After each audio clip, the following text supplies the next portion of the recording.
Giulio Cainarca e ben trovati all'appuntamento con la rassegna stampa. È giovedì 3 aprile. Vediamo le prime pagine di oggi. Corriere della Sera apre su Berlusconi al Colle a sorpresa, colloquio su riforme e agibilità politica. Resta la freddezza dopo l'incontro con Napolitano. Tra una settimana è prevista l'udienza sul futuro di Berlusconi, le mosse di un leader che si sente nell'angolo, commenta Massimo Franco. Intervista ad Alfano, uniamo i moderati per sfidare la sinistra. Il progetto del nuovo centrodestra in grado di sfidare e battere la sinistra di Renzi alle prossime politiche. Su Renzi l'asse con Cameron per rivedere i trattati europei, scrive il Corriere in prima pagina. L'apertura di Renzi a Cameron sulla revisione dei trattati europei. L'incontro con i banchieri della City. In Italia abbiamo un'idea di noi raggrinzita, ha detto il Presidente del Consiglio. E poi a centropagina altre due notizie. Secessionisti veneti, 24 arresti per terrorismo e protesta della Lega. I PM dicono erano pronti alla rivolta violenta. 24 secessionisti veneti arrestati con l'accusa di terrorismo. Secondo gli inquirenti erano pronti alla rivolta popolare armata. Popolare, dicono gli inquirenti. Da mettere in campo con un'iniziativa eclatante nel periodo delle prossime elezioni europee. I secessionisti per i PM avrebbero perseguito la saldatura di più movimenti separatisti per portare l'attacco all'unità dello Stato o comunque a rendere più difficile la sua reazione contro la proclamata indipendenza del Lombardo-Veneto. Per raggiungere l'obiettivo e procurarsi le armi leggere, avrebbero intessuto una serie di rapporti con la criminalità albanese. In Serbia e in Svizzera invece avrebbero dovuto sorgere le ambasciate del movimento. La protesta della Lega. Col commento di Dario Di Vico, poi vediamo anche i resoconti e gli articoli. C'è un'intervista a Cacciari a pagina 3 sul Corriere della Sera. Il commento di Dario Di Vico, l'armata sbilenca dei nostalgici fuori tempo. Poi lo vediamo. In prima pagina sul Corriere anche il Colosseo restaurato con i soldi 25 milioni di euro della Tod's di Della Valle, giallo, miele, ambrato, i colori del Colosseo come erano 2000 anni fa. E poi finisce a Brescia l'era di Stamina, i medici degli ospedali civili di Brescia, dove il metodo Stamina, pensato per risolvere una miriade di problemi ma rivolto in particolare alle malattie genetiche dei muscoli che colpiscono i giovani, veniva richiesto per imposizione dei giudici. I medici dunque degli ospedali di Brescia hanno deciso di sospendere i trattamenti in attesa che la nuova commissione del Ministero della Salute si esprima. In Francia torna Ségolène Royal, l'ex compagna del presidente Hollande, ancora ministro per aiutare Hollande, 8 donne nel nuovo esecutivo voluto da Hollande, il presidente socialista francese. Antonio Polito si occupa invece nell'articolo di fondo del Corriere della Sera del governo tra volontà e atti concreti, il castello degli annunci del presidente del Consiglio. Questi temi di prima pagina del Corriere della Sera.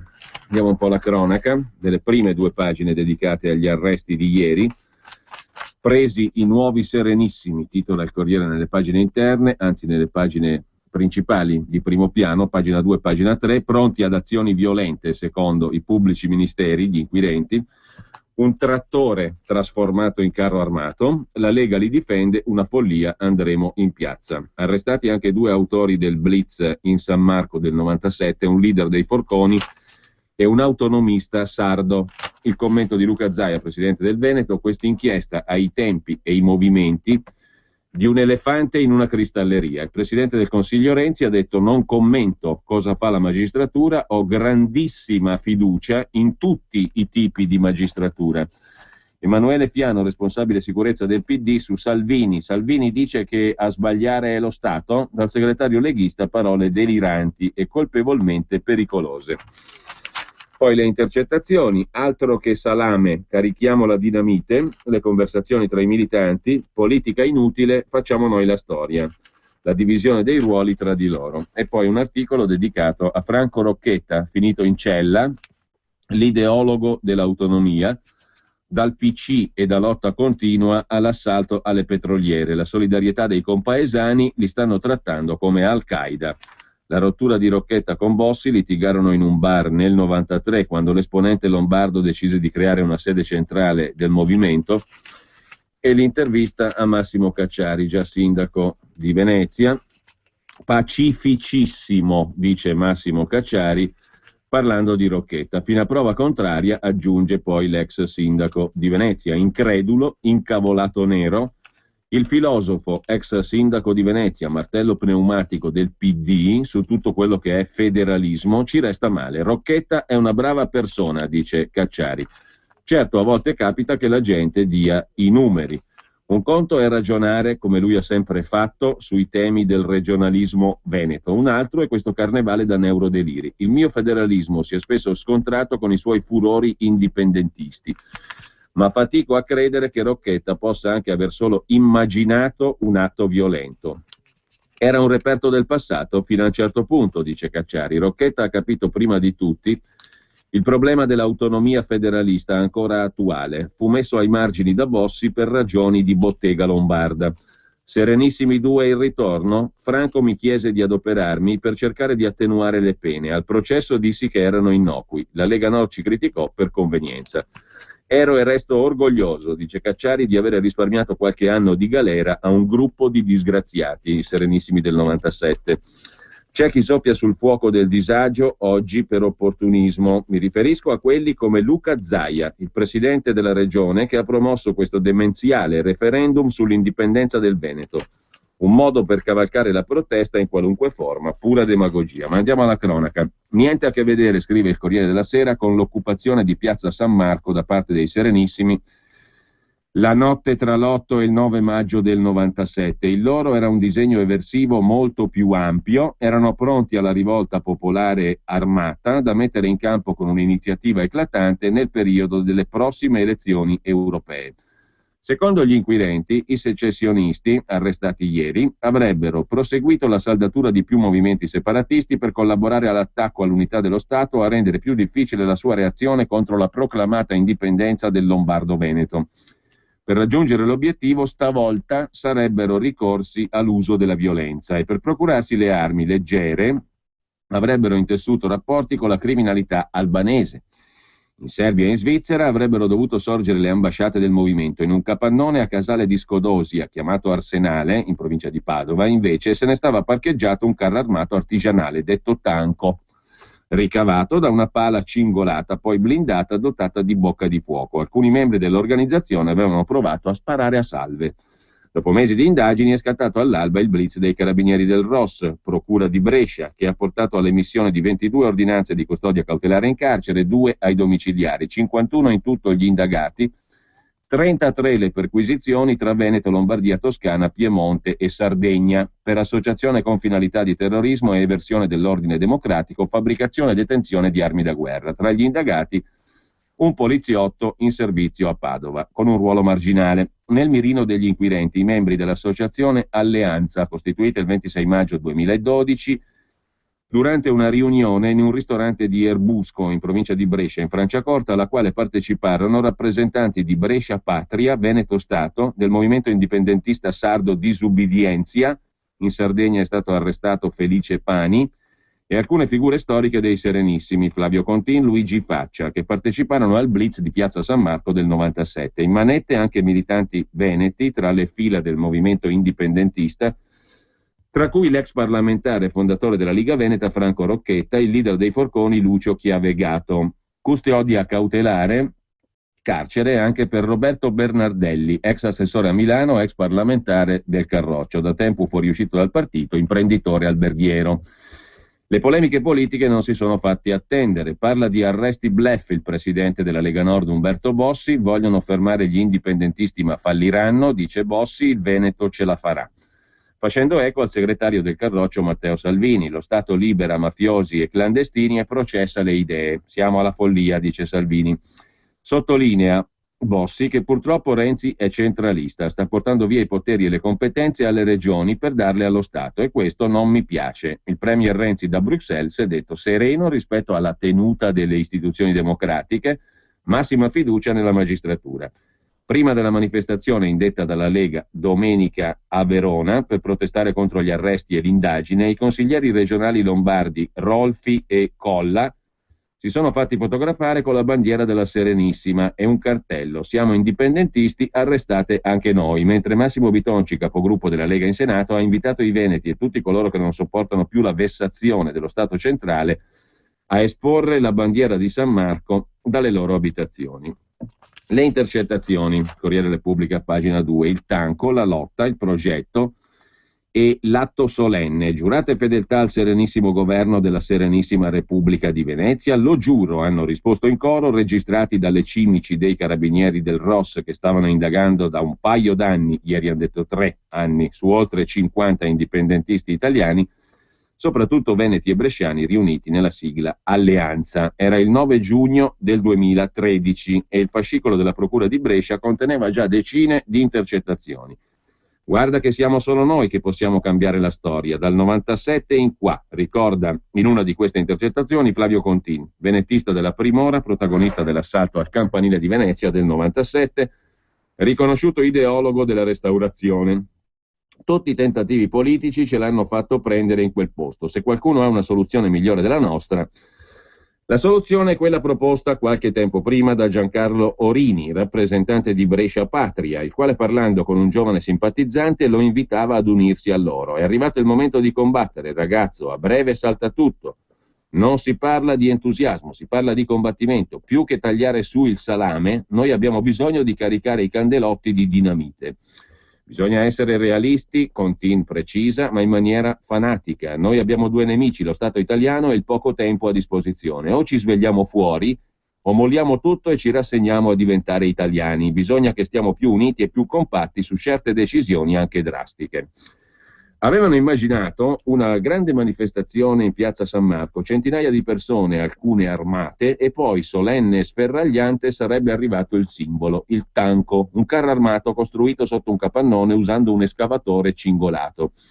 Per il GIP di Brescia, che ha firmato 24 arresti, non ci sono dubbi. Nel programma dell'organizzazione si afferma la necessità di uso della violenza per provocare e guidare in armi una rivolta popolare per giungere alla Repubblica Veneta. Oltre a Contin, tra i fondatori e leader dell'alleanza c'è Luigi Faccia, altro serenissimo del 97, che parlando col nuovo alleato, Orini, lo sollecita a non mollare, convincendolo se c'è da prendere in mano il fucile lo prendo, assicura l'altro. Orini a Brescia può contare su un altro convinto separatista, Roberto Abeni, anche lui raggiunto dall'ordinanza di custodia cautelare.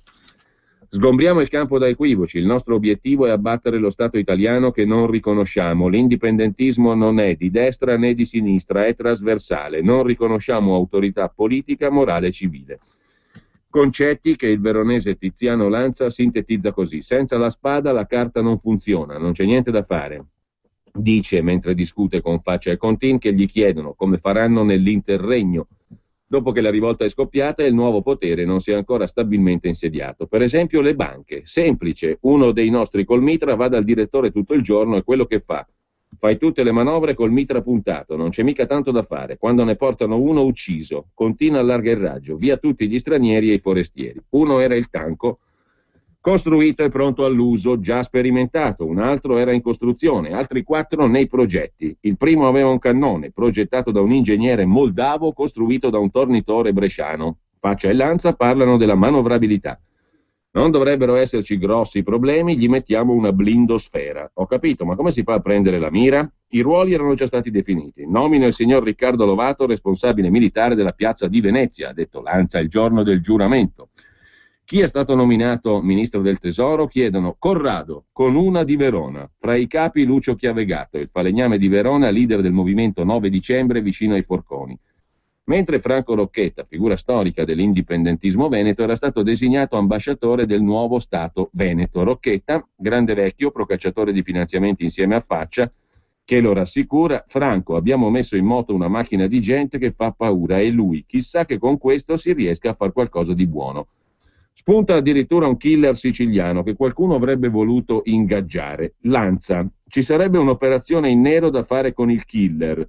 Io vorrei subito passare all'eliminazione di quella persona lì, ma non se ne fece nulla. Sulla data dell'assalto a Venezia sembrano concordare per fine aprile. Prima delle elezioni il momento è magico, dice Oldini. Più realista Lanza. Siamo in un momento fragile perché ti arriva una squadra dei carabinieri e vabbè, ci arrestano tutti. Probabilmente Ugo Tognazzi, redivivo, ha collaborato alle indagini e ha steso la sceneggiatura.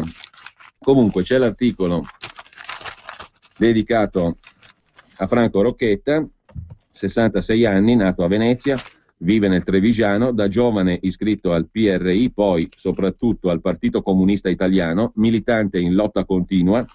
Nel 68 va nella Grecia dei colonnelli con alcuni leader post-fascisti. Negli anni 70 è l'ideologo della Liga Veneta, che creerà 10 anni più tardi. Si unirà alla Lega Lombarda per formare nell'89 la Lega Nord, nel 94 espulso. Il fondatore diventa sottosegretario agli esteri nel primo governo Berlusconi, ritorna in primo piano durante il referendum indipendentista online dell'altra settimana in Veneto. Sul portone della villetta di Flavio Contin c'è un mosaico con il leone di Venezia, scrive ancora il Corriere della Sera. L'elettricista in pensione, che fu capo dei Serenissimi, teneva il tanco originale parcheggiato nel cortile sotto un tetto di canneti ma in bella vista. Ogni tanto ci lasciava salire sopra i miei nipoti, racconta il suo amico Mario Zamarin, davanti all'azienda familiare di laccatura mobili, scrive Marco Imarisio, mandato in quel di Padova. Certe volte la storia si ripete, spesso come ulteriore farsa. Anche questo carro armato dei poveri è un manufatto artigianale. Una vecchia escavatrice Fiat Alice del 1980 con evidenti tracce di ruggine sulla fiancata. Con questo dovevamo fare la guerra allo Stato italiano, ci crediamo tutti. La replica era in un capannone abbandonato nella zona industriale. Quando sono arrivati i carabinieri per portarlo via, hanno tribolato mezz'ora per metterlo in moto. Ugo Tognazzi, no, ho sbagliato, qualcosa di più, 3 Ughi Tognazzi qua hanno collaborato alla sceneggiatura. A Casale di Scodosia è una giornata come tante, molto traffico di foresti in più. Il paesino nella bassa padovana fu impero veneto del mobile artistico. Ha i suoi possedimenti dimezzati. Da 500 aziende all'inizio del 2000 ne restano meno della metà, 224. Il signor Mario, ex lagunare, prima che anche l'esercito si riempisse di meridionali, invita a fare il giro dei bar, che in tutto sono 3. Non ascolterà alcuna condanna per queste persone arrestate. Sono sotto sotto, siamo tutti con loro. E poi non sono mica Al-Qaeda. Se c'è da tenere insieme passato e presente, si comincia qui. Dal parcheggio del tanco alla piazza, dove un Franco Rocchetta non ancora maggiorenne pitturava frasi in dialetto contro la partecipazione dell'Italia alla Prima Guerra Mondiale, c'è una distanza di 50 metri.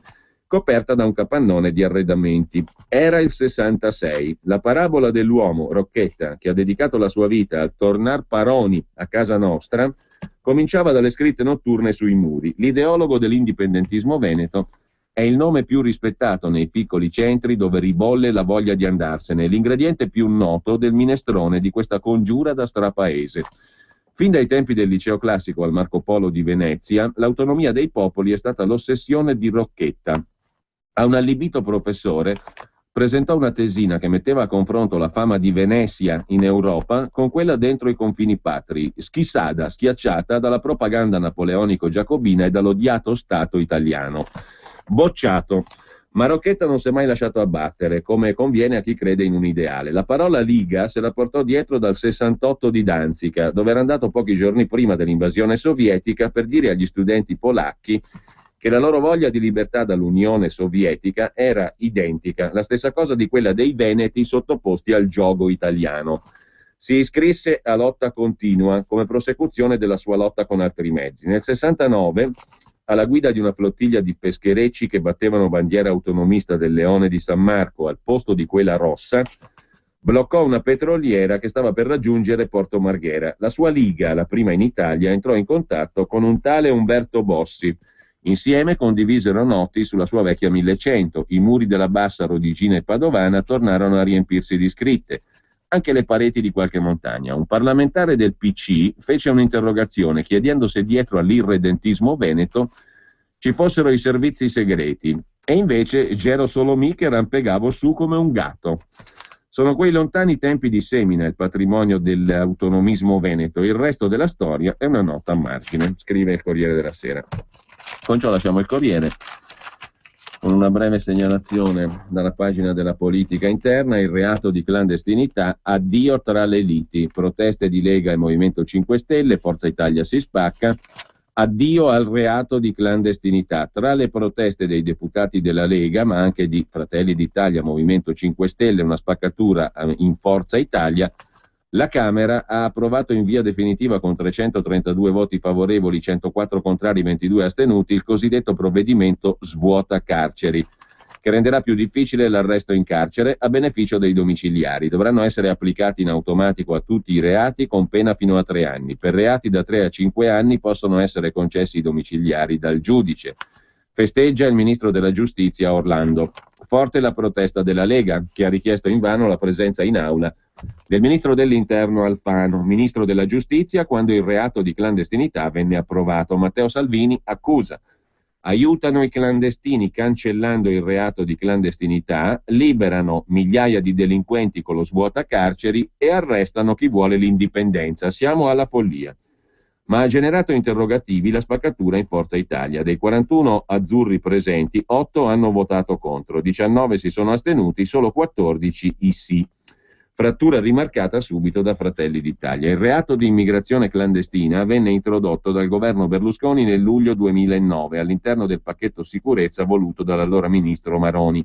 Il nuovo reato di ingresso e permanenza illegale nel territorio dello Stato è considerato una contravvenzione punibile con un'ammenda da 5 a 10.000 euro. Un emendamento di 2 senatori del Movimento 5 Stelle avvia il percorso in Parlamento per abolire il reato di clandestinità. Il governo dà parere positivo, a favore anche PD e SEL. A gennaio i 5 Stelle sottopongono la questione alla rete e la maggioranza degli iscritti vota per cancellare il reato. La normativa approvata ieri punta a decongestionare le carceri prevedendo la reclusione presso l'abitazione o struttura di accoglienza per i reati fino a 3 anni, da 3 a 5 pure il giudice decide. Secondo il provvedimento gli arresti domiciliari dovranno diventare la pena principale da applicare in automatico per i reati con pena massima non superiore a 3 anni. Per reati da 3 a 5 anni possono essere concessi dal giudice. Nella nuova legge viene estesa agli adulti la messa alla prova finora sperimentata con i minori.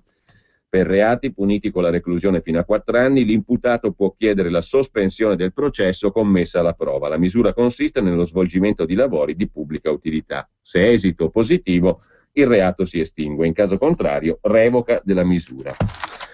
Così il Corriere della Sera sull'abolizione del reato di clandestinità. Intanto il fisco ha incassato 2 milioni di euro dal blitz di Capodanno a Cortina, ne ha persi 20 per la fuga di turisti secondo altri calcoli. Il 31 dicembre 2011, Mario Monti, la località fu invasa dalla Guardia di Finanza. Attilio Befera, Equitalia dice controlli mirati. Il vice sindaco di Cortina polemico: bravi, così i turisti sono scappati all'estero.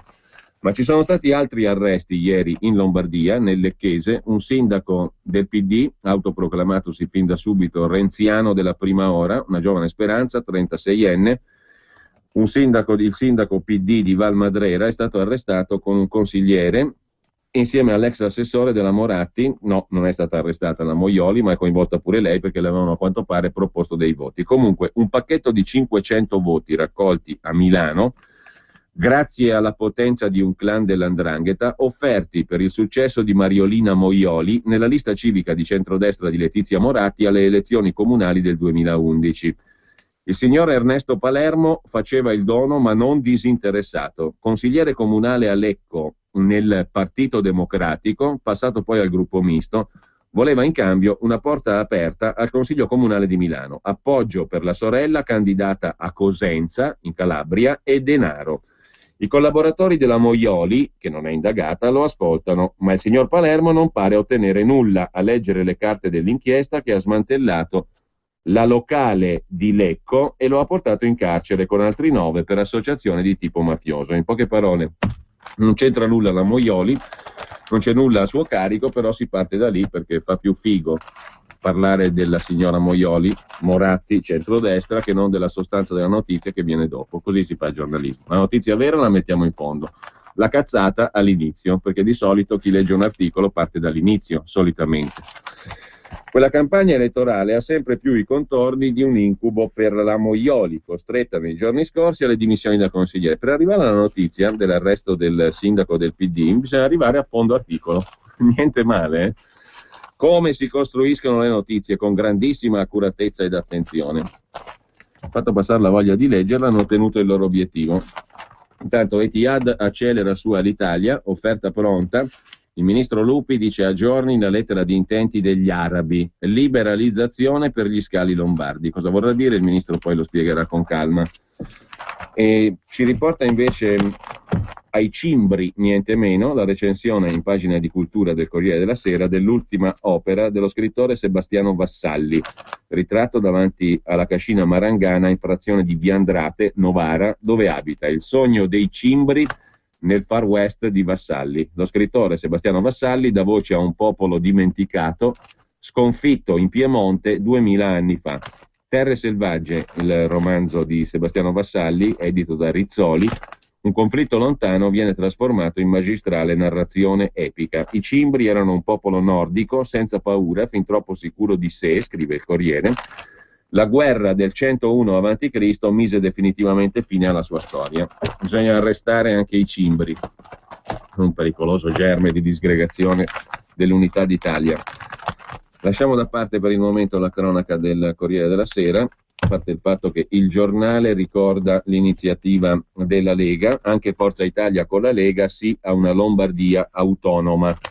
Ci sarà il referendum per chiedere gli stessi privilegi della Sicilia, dice il presidente Lombardo Maroni, anche noi vogliamo trattenere tutte le tasse che paghiamo. Lega e Forza Italia alleate per una Lombardia a statuto speciale, scrive il giornale.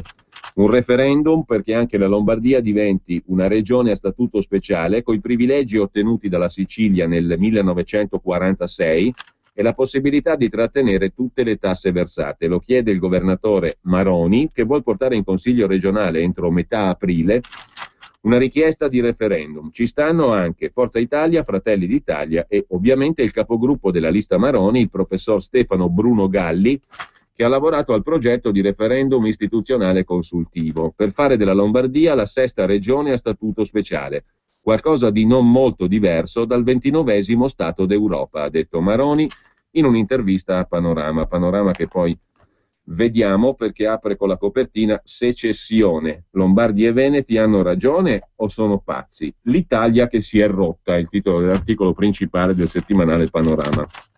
Tornando al giornale, il disegno di legge di modifica costituzionale del governo Renzi, dice il presidente dei consiglieri di Forza Italia in Regione Lombardia Pedrazzini, punta a una ripresa del centralismo statale. Se approvato, le regioni a statuto ordinario vedranno ridotte le loro competenze e saranno sbrindellate, dice Pedrazzini, mentre quelle a statuto speciale verranno salvaguardate, mantenendo la loro autonomia, con la conseguenza che la Lombardia delle eccellenze, il vero motore del paese, rischia di essere notevolmente ridimensionata. Per il capogruppo di Fratelli d'Italia Decorato, questo referendum è la prosecuzione di un percorso che AN iniziò molti anni fa, conferenza programmatica a Verona del 98, quando Alleanza Nazionale approvò il progetto di regioni a statuto speciale. Soddisfatto Maroni, che dice di voler votare entro quest'anno, magari abbinando il referendum a quelli di Catalogna e Scozia, dice Maroni, perché non capisco per quale motivo la Sicilia abbia uno statuto per cui il 100% delle tasse dei siciliani resta in Sicilia, mentre in Lombardia ne resta poco più del 60% e le aziende con stabilimenti qui devono pagare le tasse delle unità produttive locali non a Roma ma in Lombardia. Secondo i suoi calcoli si potrebbe in teoria votare il 25 maggio con le europee e le amministrative, oppure il 9 novembre o il 18 settembre. Sono le due date dei referendum indipendentisti di Catalogna e Scozia. Vedremo, dice Maroni, se le opposizioni avranno il coraggio di impedire un referendum previsto dalle nostre stesse regole. Duro il giudizio del centro-sinistra, che con Roberto Bruni, lista Ambrosoli, dice che dopo aver cavalcato per le elezioni regionali il tema del 75% delle tasse da trattenere in Lombardia, che è rimasto uno slogan, Maroni, col riavvicinarsi delle urne, alza l'asticella addirittura al 100%, ben sapendo che non c'è storia.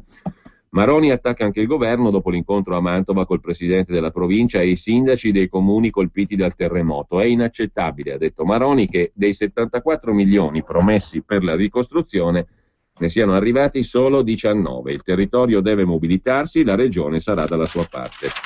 Così il giornale sulla Lombardia autonoma. Ma andiamo alla prima pagina della Stampa. Intanto c'è Berlusconi che va da Napolitano per chiedere garanzie, ma Napolitano dice no, titola la Stampa, a una settimana dalla decisione del Tribunale sulla sorte del povero Silvio, mentre l'Europa respinge la flessibilità chiesta da Roma e Parigi. Intanto truppe dell'Unione Europea in Centrafrica, parteciperà anche l'Italia. alla missione appunto in Centrafrica. E sempre dalla prima pagina della Stampa la strana storia di un operaio della Fiat che ha comprato all'asta un quadro per 45.000 lire, era rubato, si è scoperto che era un Gauguin da 40 milioni di euro. L'acquisto nel 75, erano 2 i quadri. Poi c'è naturalmente il viaggio di Renzi nella City londinese, i consigli di Blair con il quale Renzi ha cenato. Fai come ho fatto io, crea a Palazzo Chigi un'unità di crisi per realizzare il programma. E poi ben 3 commenti sulla questione dei secessionisti. Il buongiorno di Massimo Gramellini intitolato Ultimo tanco, il trattore truccato da carro armato e poi chissà i forconi truccati da fucili e le mucche da portaerei. Il rischio con i secessionisti veneti non è di farne dei martiri, ma di consegnare problemi reali e giganteschi a una parata di macchiette. La lista dei nostri guai è stranota, altrettanto nota, forse meno meditata, è la lista di coloro che intendono risolverli con ricette strampalate e atteggiamenti grotteschi.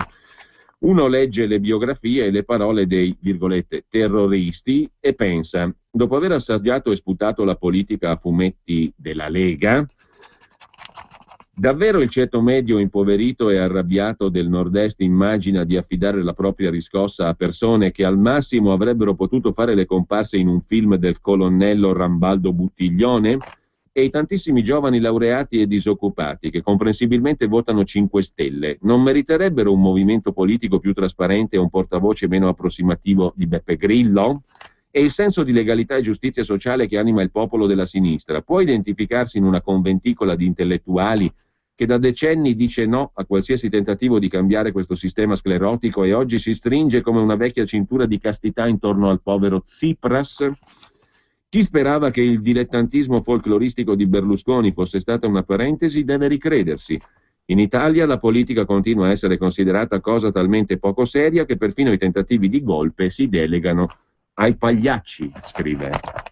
In prima pagina sulla Stampa Massimo Gramellini. Non è più ora di gesti simbolici, invece, secondo Daniele Marini, l'autore del commento di prima pagina, del primo dei 2 commenti di prima pagina. Troppo semplice applicare il solito stereotipo dei veneti secessionisti che si lamentano sempre e non sono mai contenti, egoisti perché sono diventati ricchi e non solidali con chi sta peggio, che si sentono distinti e distanti da Roma e da Milano e da Torino. Sarebbe troppo facile, così come all'opposto sarebbe errato liquidare quanto stava maturando come una pagliacciata folcloristica realizzata da uno sparuto gruppo di nostalgici di un passato che non può tornare. Sarebbe troppo elitario. Fra lo stereotipo e l'atteggiamento snobistico c'è uno spazio molto ampio in cui esplorare una società e un'economia che hanno conosciuto nell'arco di pochi decenni una metamorfosi profonda. Sintesi, né folklore né egoismo atavico, ma figli della vischiosità politica. Dal benessere alla recessione nella crisi degli enti di rappresentanza. Le imprese si riconvertono, la burocrazia le strozza, la classe dirigente latita. L'altro commento è quello dello scrittore Ferdinando Camon, sempre in prima pagina sulla Stampa di Torino. Dai suicidi al possibile omicidio, rieccoli i venetisti con un nuovo blindato munito di cannone. A differenza del tanco del 97, il tanco costruito di nascosto in questi giorni spara proiettili veri. È il tanco che ha descritto prima il Corriere della Sera. La polizia, mi sono messo mezz'ora per farlo partire. La polizia dice può sventrare una casa. E la Madonna. Cosa avevano in mente? Sventrare cosa? Entrare dove? Scrive Camon. In queste operazioni è possibile, probabile, che ci scappi il morto o un gruppetto di morti. Chi vogliono che muoia? Il Veneto è regione sofferente, malata, disperata. La sofferenza e la disperazione generano suicidi. I suicidi non hanno colpe, scontano colpe altrui. Allora, ce lo stiamo chiedendo in molti qui nel Veneto, scrive lo scrittore Ferdinando Camon, perché invece di uccidersi non uccidono? La risposta sta in un libro di Cesare Pavese, Morto suicida, in cui dice che il suicidio è un omicidio timido. Vorrebbero uccidere, ma ancora non ce la fanno. Per adesso si uccidono, ma stiamo entrando nella fase di passaggio. La disperazione sta virando in odio. Qui in Veneto, scrive Camon, odiano Roma. Crolla il PIL, colpa di Roma. Muoiono aziende, colpa di Roma. Disoccupazione giovanile, colpa di Roma. Girano clandestini, colpa di Roma. troppi ladri di notte, colpa di Roma. In Germania stanno bene, ma la Germania è la bimillenaria nemica di Roma. Stringi, stringi, il concetto è: noi veneti lavoriamo molto, da Roma in giù fanno niente.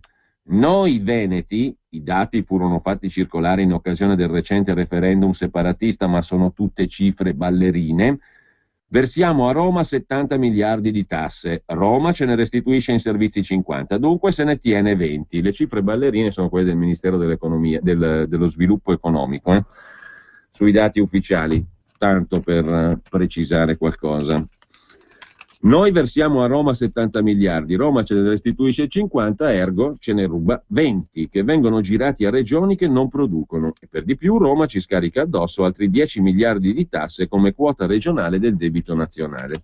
Vengono girati a regioni che non producono, è vero, c'è scritto sempre nei dati del Ministero dello Sviluppo Economico. Basta guardare il dare e l'avere, ma non è così pazzesco constatarlo, Cosa significa? Che non si può neanche più parlare dei numeri, perfino di quelli forniti dal Ministero dello Sviluppo Economico di Roma? Di Roma? Siamo malati di 1000 malattie, continua Camon, debiti, pensioni insufficienti, figli disoccupati, sanità che peggiora, scuole che decadono, spese alimentari che si riducono. Ma il grande focolaio dell'infezione è Roma. Se potessimo andar via da Roma, se potessimo star da soli. La nazione si è stupita quando ha letto le cifre dei votanti sì al recente referendum secessionista. Con ogni probabilità il numero totale dei votanti era truccato, ma la percentuale di quelli che hanno risposto sì è attendibilissima e mi stupisce anzi che non raggiunga il 100%. Più Roma, cioè Stato e politica, si cancella e meglio è. Chiudono il Senato? Bene, ma perché non chiudono anche Montecitorio? La sfiducia nella politica nazionale è totale in Veneto, la senti casa per casa, bar per bar. L'impressione che ha la gente è che noi italiani siamo seduti a un tavolo dove giochiamo la partita della vita, ma è truccata. Noi perdiamo sempre, perché abbiamo un baro di fronte e questo baro è lo Stato. Giocare con Letta, Berlusconi, Monti, Renzi cambia nulla, sono sempre lo Stato. Cosa ci vuole? Ci vuole qualcuno che dia una spallata al tavolo, lo rovesci. Ieri poteva essere Bossi, ma poi ha barato peggio degli altri. Oggi potrebbe essere Grillo. Grillo non ha un programma, non salva l'economia, non fa rinascere le aziende, ma urla tutti a casa, è l'urlo dei venetisti, per i quali l'urlo significa voi a casa vostra, noi a casa nostra. Quel tank e quelle armi, conclude Ferdinando Camon, prima pagina della Stampa di Torino, dovrebbero servire a difendere casa nostra. Se il lettore nazionale vedesse i paesetti da cui vengono questi cosiddetti terroristi, Casale della Scodosia, Urbana, Merlara, sono i miei paesi, sono nato e cresciuto qui, sono al centro dei miei romanzi, prenderebbe paura come ho paura io. Sono paesi arcaici, arcadici, isolati, sperduti, dialettali, rassegnati, spenti, pieni di tempietti e chiesette. Nel mio microscopico paese natio c'è sempre stato, c'è tuttora, un prete che è un potente esorcista, scaccia i diavoli. Davvero l'insurrezione è arrivata fin qui? Formano società segrete con fini di terrorismo? Costruiscono un carro armato col cannone che spara? Allora, conclude Camon, la situazione è più grave di quel che la nazione creda. Molto più grave. Da pagina 4 a 7 poi la Stampa si cimenta in cronache e commenti vari. La cronaca giudiziaria è affidata a Paolo Colonnello, inviato a Brescia, la banda che sognava il Veneto libero, terrorismo e versione 24 arresti. Le anime, tra gli arrestati ci sono il leader dei Forconi e Movimento 9 Dicembre di Verona, Lucio Chiavegato, già presidente della LIFE, Libera Associazione Imprenditori Veneti, federalisti europei. Sono stati coinvolti nell'inchiesta i due serenissimi Contina e Faccia che nel 97 fecero il blitz sul campanile di San Marco, poi Franco Rocchetta di cui abbiamo detto. I Ross hanno fermato anche Roberto Bernardelli, albergatore a Caserta, scrive la Stampa, niente meno, albergo a Milano, già deputato della Lega Nord e poi candidato presidente della provincia di Milano per Lega Padana Lombardia, eccetera. Nelle intercettazioni armi e dinamite, scrive la Stampa. L'intercettazione, quando iniziamo a comandare noi bisogna attaccare le banche, uno dei nostri col mitra va dal direttore tutte le ore e tutto il giorno, e quello che fa? Giuravano sul tanco. Ostrega, cos'è, un Caterpillar? e si preparavano in armi, maschere antigas comprese, scrive Paolo Colonnello. Si riunivano spesso al ristorante dove affinavano l'ideologia e non solo quella. Ragazzi, io sono stroncato dalla polenta, allora chi fa l'ambasciatore? Vaneggiavano di andare in Slovenia, all'ambasciata russa, ma non avevano i soldi per il viaggio. Guardate che qui mi sono sparato gli ultimi 800 euro. Progettavano di parlare con la Serbia e formare un governo in esilio in Svizzera. Le armi sarebbero arrivate dall'Albania. Alla fine la Repubblica Serenissima sarebbe nata, i popoli si sarebbero sollevati. Perché se il tal giorno alle 10 succede qualcosa di importante in Veneto e contemporaneamente in Piemonte, Sardegna, Lombardia e probabilmente in Sicilia, stesso giorno, stessa ora, stesso tutto, voglio vedere se il popolo non se ne viene, se le tasse continua a pagarle con tutti gli autovelox e i redditometri, con tutto il soffocamento e tutti i marocchini che continuano ad arrivare. Un nuovo Stato padano, scrive fra virgolette la Stampa, armato e autoritario. Le banche avrebbero allargato i cordoni. Quando iniziamo a comandare noi bisogna attaccare le banche, non c'è mica tanto da fare. Via tutti gli stranieri e i forestieri, fuori, raus. E per forestieri si intende che non vogliamo più napoletani, nessuno, via, fuori dai coglioni. Ma è casa mia qua. Confiscata, sparisci, non hai più casa ora, corri a farti dare la casa dagli italiotti. Uno ha detto che siamo nazisti e maoisti. Bene. Sai la seconda scritta che feci io da leghista insieme ai miei figli? Indovina cos'è stata? Terroni go home. Poche idee, commenta Colonnello, ma sempre quelle. Xenofobia, razzismo, secessionismo. Solo che stavolta si erano procurati anche la bega e le beghette, ovvero un cannoncino montato su un trattore, il tanco, nascosto in un capannone vicino a Pordenone, e diverse pistole, nonché un fucile con mirino di precisione da mettere in mano al cecchino Stefan, che avrebbe dovuto controllare dai tetti la rivolta di Piazza San Marco a Venezia, organizzata per il giorno delle elezioni europee. Mentre a Brescia un altro tanco avrebbe dovuto radere al suolo la sede di Equitalia, contemporaneamente all'assalto di un manipolo di arditi dell'antico castello della città lombarda. Poi ci mettiamo un lucchetto nuovo. Gli uomini dell'Alleanza, questo è il nome dell'associazione segreta, erano pronti a tutto o quasi. Mal che vada ci troviamo a casa mia a tagliare il salame, dice uno. No, dice l'altro, più che tagliare il salame noi abbiamo bisogno di caricare i candelotti di dinamite. Niente tralicci da far saltare però, perché non è che danneggi il Quirinale così. Danneggi il coglione che si sta guardando la partita e si incazza come una iena. Per entrare nel gruppo dovevano firmare un modulo, idea non genialissima, visto che i ROS, che hanno svolto l'indagine, hanno in mano la confessione firmata di tutti gli aderenti, una cinquantina di indagati finora. Ma è un numero destinato a crescere, visto che nelle intercettazioni i Serenissimi parlano di almeno 300 persone. Li hanno arrestati ieri all'alba, 24 in tutto, con l'accusa di associazione a delinquere finalizzata al terrorismo e detenzione di armi da guerra. Tra loro alcune vecchie conoscenze. Il presidente della Repubblica Serenissima Luigi Faccia, considerato il capo dell'organizzazione, 3 anni e 9 mesi già trascorsi in carcere per l'assalto nel 97 al campanile di San Marco, così come l'altro serenissimo Flavio Contin, elettricista di Casale Scodosia, dove era stato costruito e nascosto il nuovo tanco. In carcere anche 2 ex parlamentari, Franco Rocchetta, uno che sa di storia, destinato a prendere contatti con le cancellerie straniere, in caso di vittoria, con l'aiuto della Barbara, che ha studiato 4 lingue. Peccato che ieri durante la perquisizione nel computer gli abbiano trovato soprattutto filmini porno, scrive Colonnello. Inoltre Roberto Bernardelli, ex assessore del Carroccio a Milano, albergatore definito facoltoso per aver finanziato con 3.500 euro il movimento eversivo. Per il resto dovremo fare un po' di fatture false.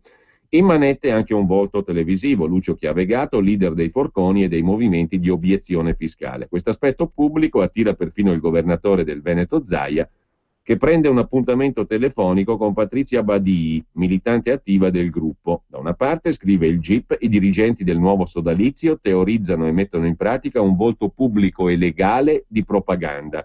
Vedi l'ultimo referendum farsa per la secessione del Veneto, a cui danno un contributo fondamentale per precostituirsi, dicono, il riconoscimento dell'ONU. Dall'altra parte costituiscono una struttura segreta con reclutamenti mirati, i cui veri fini non possono essere divulgati, dice il GIP. Nel programma dell'organizzazione si afferma la necessità dell'uso della violenza, al fine di provocare e guidare in armi una rivolta popolare, per giungere alla proclamazione della Repubblica Veneta. Il nuovo sodalizio non ha un'azione simbolica come nel maggio del 97, ma al contrario ricerca armi leggere e progetta mezzi blindati operativi e dotati di armi pesanti costruite ad hoc, scrive ancora il giudice per le indagini preliminari che ha convalidato la richiesta di arresto del PM, con un piano che, pur avendo di mira Venezia e altre città, stavolta prevede un'azione militare in senso proprio, con resistenza armata per di più, coinvolgendo al contempo un'ampia platea di manifestanti. Pagina 5, La Stampa poi ci dà un altro servizio di Niccolò Zancan su Giancarlo Orini, 74 anni, guardatelo in foto a pagina 5. Prima di diventare indipendentista militò nella Lega Nord, altro che Bin Laden, volevamo solo dare un segnale. L'esplosivo, una battuta, al massimo abbiamo qualche fucilino. Quando Bossi ha definito ubriaconi gli indipendentisti della Serenissima, ho capito che non potevo stare nella Lega un minuto di più. Dice Giancarlo Orini, leader e fondatore di questo gruppo, Alleanza, nel mirino dei PM ieri. L'Europa non sarà mai unita, credo che si dovrebbe tornare al tempo delle città-stato, allora sì che i commerci funzionavano. Forse abbiamo sbagliato, non abbiamo calcolato le conseguenze, pagheremo per gli errori commessi. Volevamo dare un segnale. Terrorista è Bin Laden, Mingami. Siamo sullo spiazzo della ditta Caravan 77, provinciale fra Adro e Castagnato. Brescia, piena Padania leghista. Fino a martedì qui lavorava Giancarlo Orini, 74 anni. Quello che la procura di Brescia ritiene il fondatore del movimento indipendentista Alleanza. Nel giorno dell'arresto ancora lavorano la moglie e il figlio. Vendono camper nuovi e usati. I clienti arrivano solidali, con aria di sdegno. Si riferiscono alle accuse soprattutto. Ma pensate davvero che questi qui potessero far del male a qualcuno?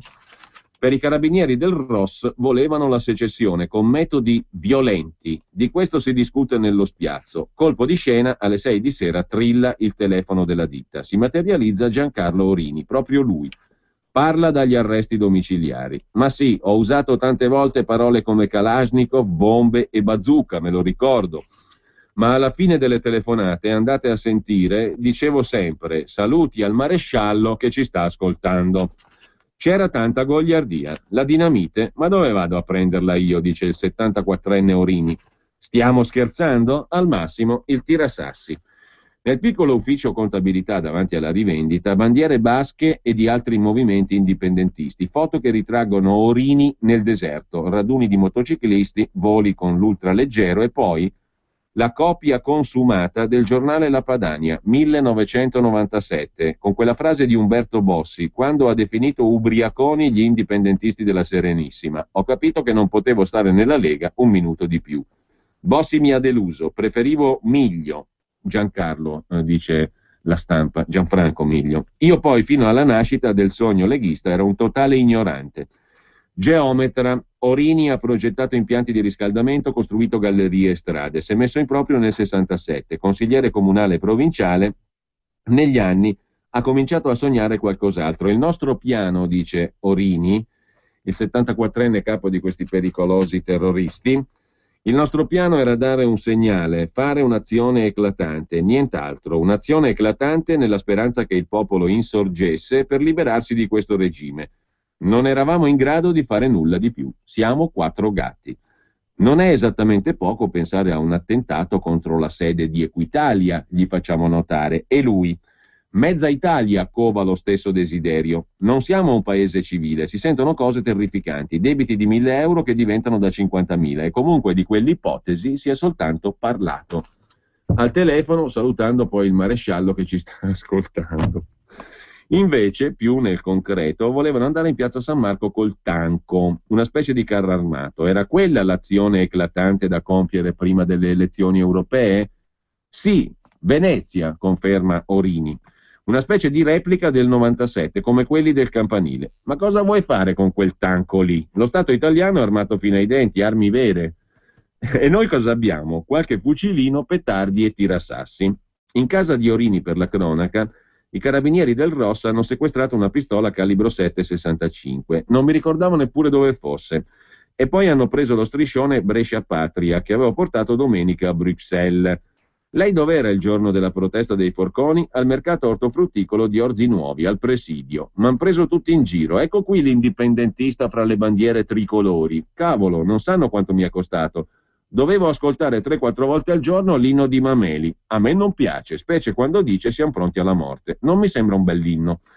Mi piace l'idea che tutto vada risolto dai cittadini. Non so neppure come funzioni la mafia. Non voglio saperlo.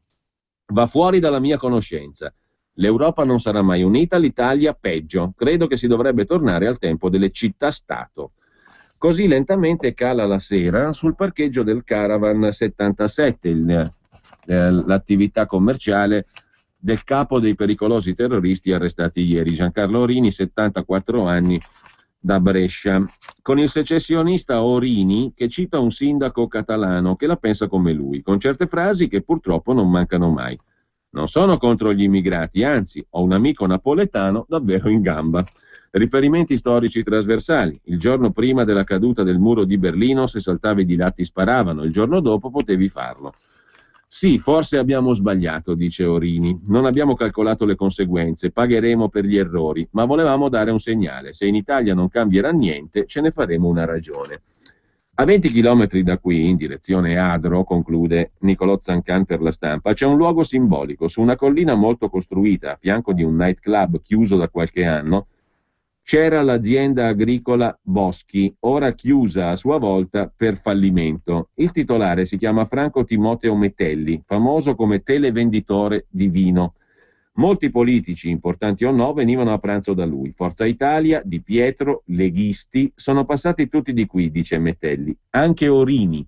Certo, lo ricordo bene, un tipo simpaticissimo che ce l'aveva con la secessione. Attovagliati qui, gli indipendentisti bresciani, veneti, ma anche sardi, hanno sognato il loro mondo nuovo. Cenando e brindando parlavano del Tanco e di Venezia. Intervista a pagina 5 della Stampa a Flavio Tosi, sindaco di Verona. Con un'operazione giudiziaria come questa si creano soltanto martiri, perché chiunque si rende conto che quelli sono dei perseguitati, dice il sindaco di Verona Flavio Tosi, e la gente di solito prova simpatia per i perseguitati, con tutto ciò che poi ne consegue. Flavio Tosi, scrive La Stampa, dall'estate scorsa sta girando l'Italia da nord a sud per presentare il suo progetto politico Ricostruiamo il Paese, dove ricostruire è in antitesi con la secessione.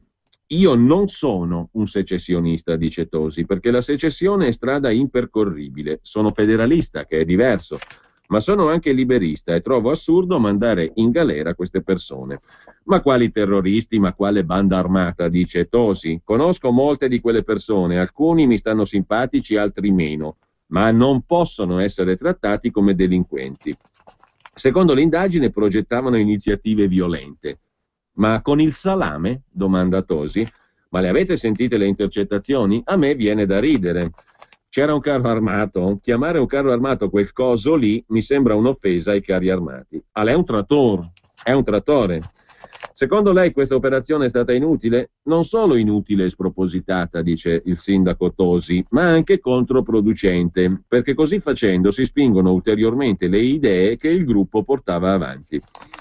Riaccendono i desideri di indipendentismo, di autonomia, rafforzano anche nei cittadini moderati l'idea che viviamo in uno Stato che non funziona, che da un lato ti massacra di tasse e dall'altro agisce in modo spropositato sul piano giudiziario. Operazioni come queste fanno odiare lo Stato. Blitz a orologeria? Non lo so, dice Tosi. Di certo questa inchiesta è un suicidio che dimostra poca intelligenza strategica da parte di chi l'ha messa in atto, perché, come dicevo, ottiene l'effetto contrario. Domenica la Lega sarà in piazza Verona, lei ci sarà? Certo, è la mia città, dice Tosi. Anche Tosi in piazza a urlare secessione? No. Se vi aspettate questo, vi sbagliate. Non mi metterò certo a fare i cori pro secessione. Non crede che l'attività degli arrestati possa nuocere a chi come lei si batte per il federalismo?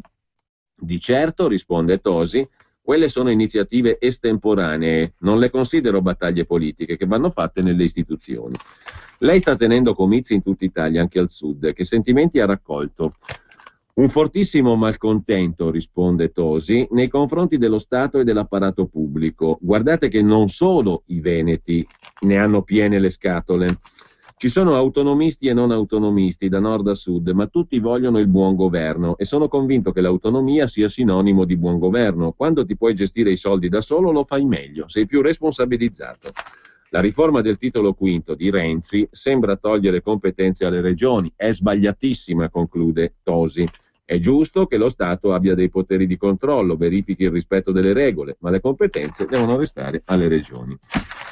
E infine l'ultimo articolo a pagina 6 di Fabio Poletti, il nuovo malessere del Nord-Est, tanco, referendum, partite IVA, così rabbia e galassia di sigle diventano ancora sogni rivoluzionari. Con ciò lasciamo la stampa, facciamo giusto in tempo a vedere la prima pagina di Repubblica,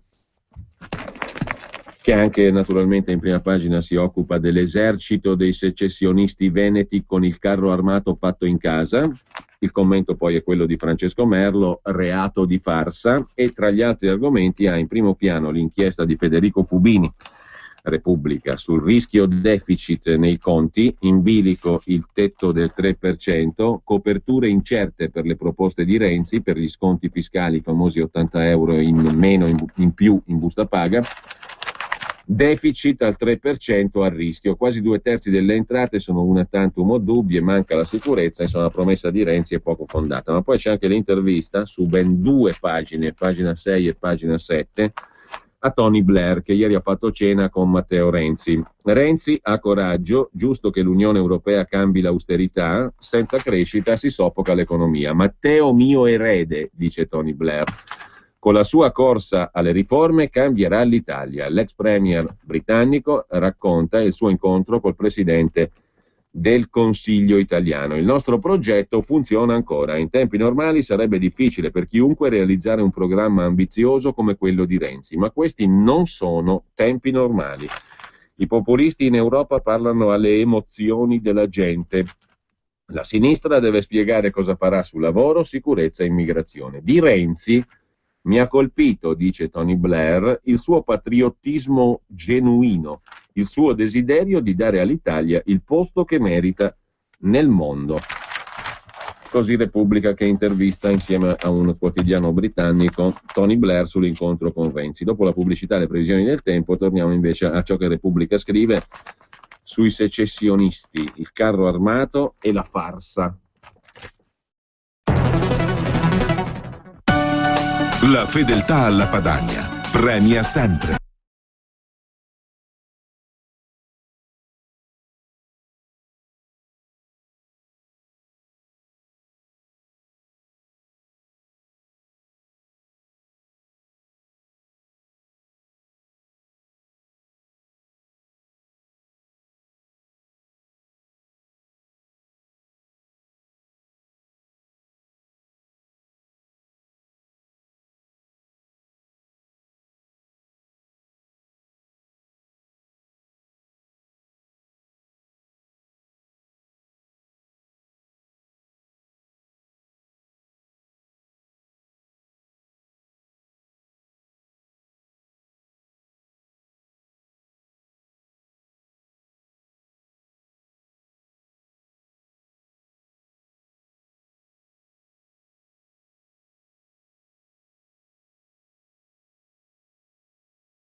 A tutti buongiorno dal centro geofisico prealpino. Oggi nuvoloso, poi molto nuvoloso coperto, asciutto al mattino.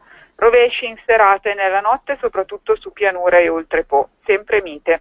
Venerdì al mattino ancora molto nuvoloso coperto con deboli piogge e rovesci su pianura e oltre Po. Altrove qualche piovasco qua e là. Nel pomeriggio prime schiarite sulla Lombardia a ovest e asciutto. Temperature massime in calo di 2 o 3 gradi.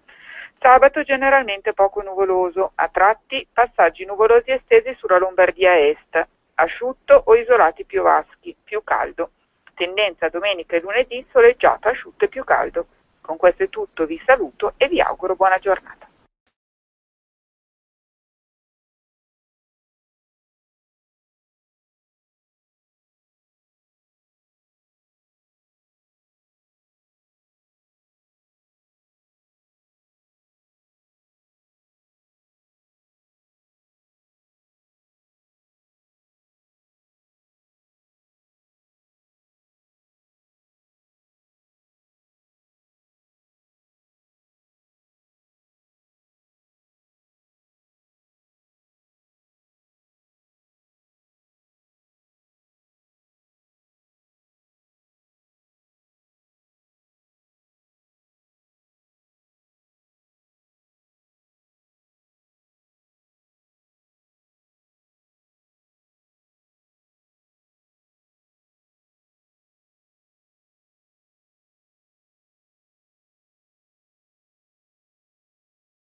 Allora, torniamo a Repubblica, cerchiamo i candelotti di dinamite, mette tra virgolette Repubblica la frase delle intercettazioni, poi mangiamo il salame e tanti saluti al maresciallo che ci sta ascoltando. Il capo dei forconi tra i 24 in manette si erano alleati con Sardi, qua spuntano i campani, di là c'era il killer siciliano, su Repubblica spuntano anche i campani, la cui voglia di indipendenza è nota da sempre in tutto il mondo. Sequestrato un trattore carro armato, la Lega li difende tutti in piazza. Però la domanda è a questo punto, visto che questi parlavano al telefono e salutavano il maresciallo che li stava ascoltando, la cosa si commenta da sé, poi la gita a Venezia con l'escavatrice, c'è anche la foto, il carro armato rudimentale sequestrato in un capannone, lo potete vedere a pagina 8 e 9 di Repubblica. La domanda è: per quale motivo si farà l'operazione giudiziaria con questa pompa magna, diciamo così? Qual è la finalità dell'operazione? Non quella del tanco, quindi questa robetta qua, e dei tanti saluti al maresciallo col salame. Ma i candelotti, no il salame, bisogna usare i candelotti contro questo Stato qui, non il salame. Poi Fora dei Ball, eccetera, eccetera. E saluti al maresciallo che ci sta ascoltando, anche in radio. La domanda è: per quale motivo si decide di fare un'operazione di questo genere? L'Arsenale, Pota, qui non si parla di entusiasmo, si parla di combattimento. Orini, è sempre lui il capo, 74enne di cui sopra. È imbarazzante dover commentare certe intercettazioni. Tra l'altro, qua credo che potrebbero metterne a questo punto in galera decine di migliaia di soggetti che parlano al telefono salutando poi il maresciallo. Nasce tutto, attenzione, scrive Repubblica, il 26 maggio del 2012 ai tavoli della trattoria Boschi, il televenditore di vino, a Erbusco. A organizzare l'imprenditore Giancarlo Orini, 74enne di cui sopra, coi fidati Corrado Manessi e Roberto Abeni, che 2 giorni prima avevano fondato la Pacifica Brescia Patria. Arrivano il futuro forcone veronese Chiavegato con gli amici Lanza e Meneghelli, i serenissimi Contini e Faccia, reduci dall'assalto di San Marco del 97, e i sardi, il vetusto Salvatore Doddore Meloni, ieri solo perquisito, e il ministro degli esteri della sua Repubblica di Maluentu, Felice Pani. Appoggeranno. A tavola si decide di compartimentare, si stringe l'alleanza con Orini, presidente, che qualche giorno dopo favoleggia. Allora ci sarà una piccola parte o dei carabinieri o della polizia che starà dalla parte degli insorti. La parte più forte che potrebbe essere gli altri e l'esercito che se ne stanno a guardare e si metteranno dalla parte dei vincitori. Pota, qui si parla di combattimento. Orini cerca reclute tra vecchi indipendentisti, come l'ex Lombardia Nazione Mario Mainetti. Basta, ve la faccio corta perché queste cronache ormai la dicono tutta. C'è però un'intervista, o meglio, c'è un commento intanto di Piero Colaprico, il paese degli irriducibili, Casale di Scodosi a Padova. Costruiamo blindati perché siamo in guerra, infatti è pieno di blindati il paesetto di Casale di Scodosia, sorridono i paesani, scrive Colaprico, e tentano di minimizzare, anzi raccontano di quanto Flavio Contin sia un brav'uomo, uno che in questa cittadina diventata depressa canta nel coro Tre Cime e ama scherzare su tutto, ma non sulla politica, perché lui è uno che ci crede. Fede nella secessione, nei compagni di lotta, soprattutto in due. Uno è Luigi Faccia, che sta ad Agna, si è confusamente mangiato tutto per la causa, la ditta e la villa, e proprio l'altra sera è andato a ritirare dal tornitore la canna del cannoncino. Cannoncino, scrive Repubblica. Quando i carabinieri del Ross hanno bussato alla sua porta ha alzato la testa. Mi dichiaro prigioniero di guerra. Quella canna andava montata sul carro armato che stava qui, a Casale di Scodosia, in un capannone grigio rettangolare con un fossato, e il resto ve lo potete leggere da voi. Poi c'è un'intervista di Repubblica a Umberto Bossi, che appare turbato dagli arresti degli indipendentisti veneti. È un errore, uno sbaglio, la gente si incazzerà ancora di più. Per tutto il giorno il Senatur si è tenuto informato sul blitz del Ross, sugli sviluppi dell'inchiesta, sulle armi, scrive Repubblica, mentre in aula alla Camera doveva ingoiare la cancellazione del reato di clandestinità. Poi ha lanciato il j'accuse. Dietro queste operazioni quasi sempre ci sono i servizi. 24 arresti sono un errore, uno sbaglio. Vogliono solo fermare il movimento con un trucco. Le accuse della Procura di Brescia, pesanti, terrorismo, eversione. Io ci credo poco, dice Bossi a Repubblica. Dietro queste operazioni c'è quasi sempre l'intervento dei servizi. Stanno bluffando per bloccare l'indipendentismo, ma non funzionerà. Il sequestro di un carro armato artigianale, la trattativa con la criminalità albanese per le armi. Non credo neanche a questo. Perché avrebbero dovuto comprare le armi in Albania quando si trovano tranquillamente anche qui? Lei ha avuto un sodalizio con uno degli arrestati, Franco Rocchetta, l'ex leader della Liga Veneta. Sapeva di questa sua attività eversiva?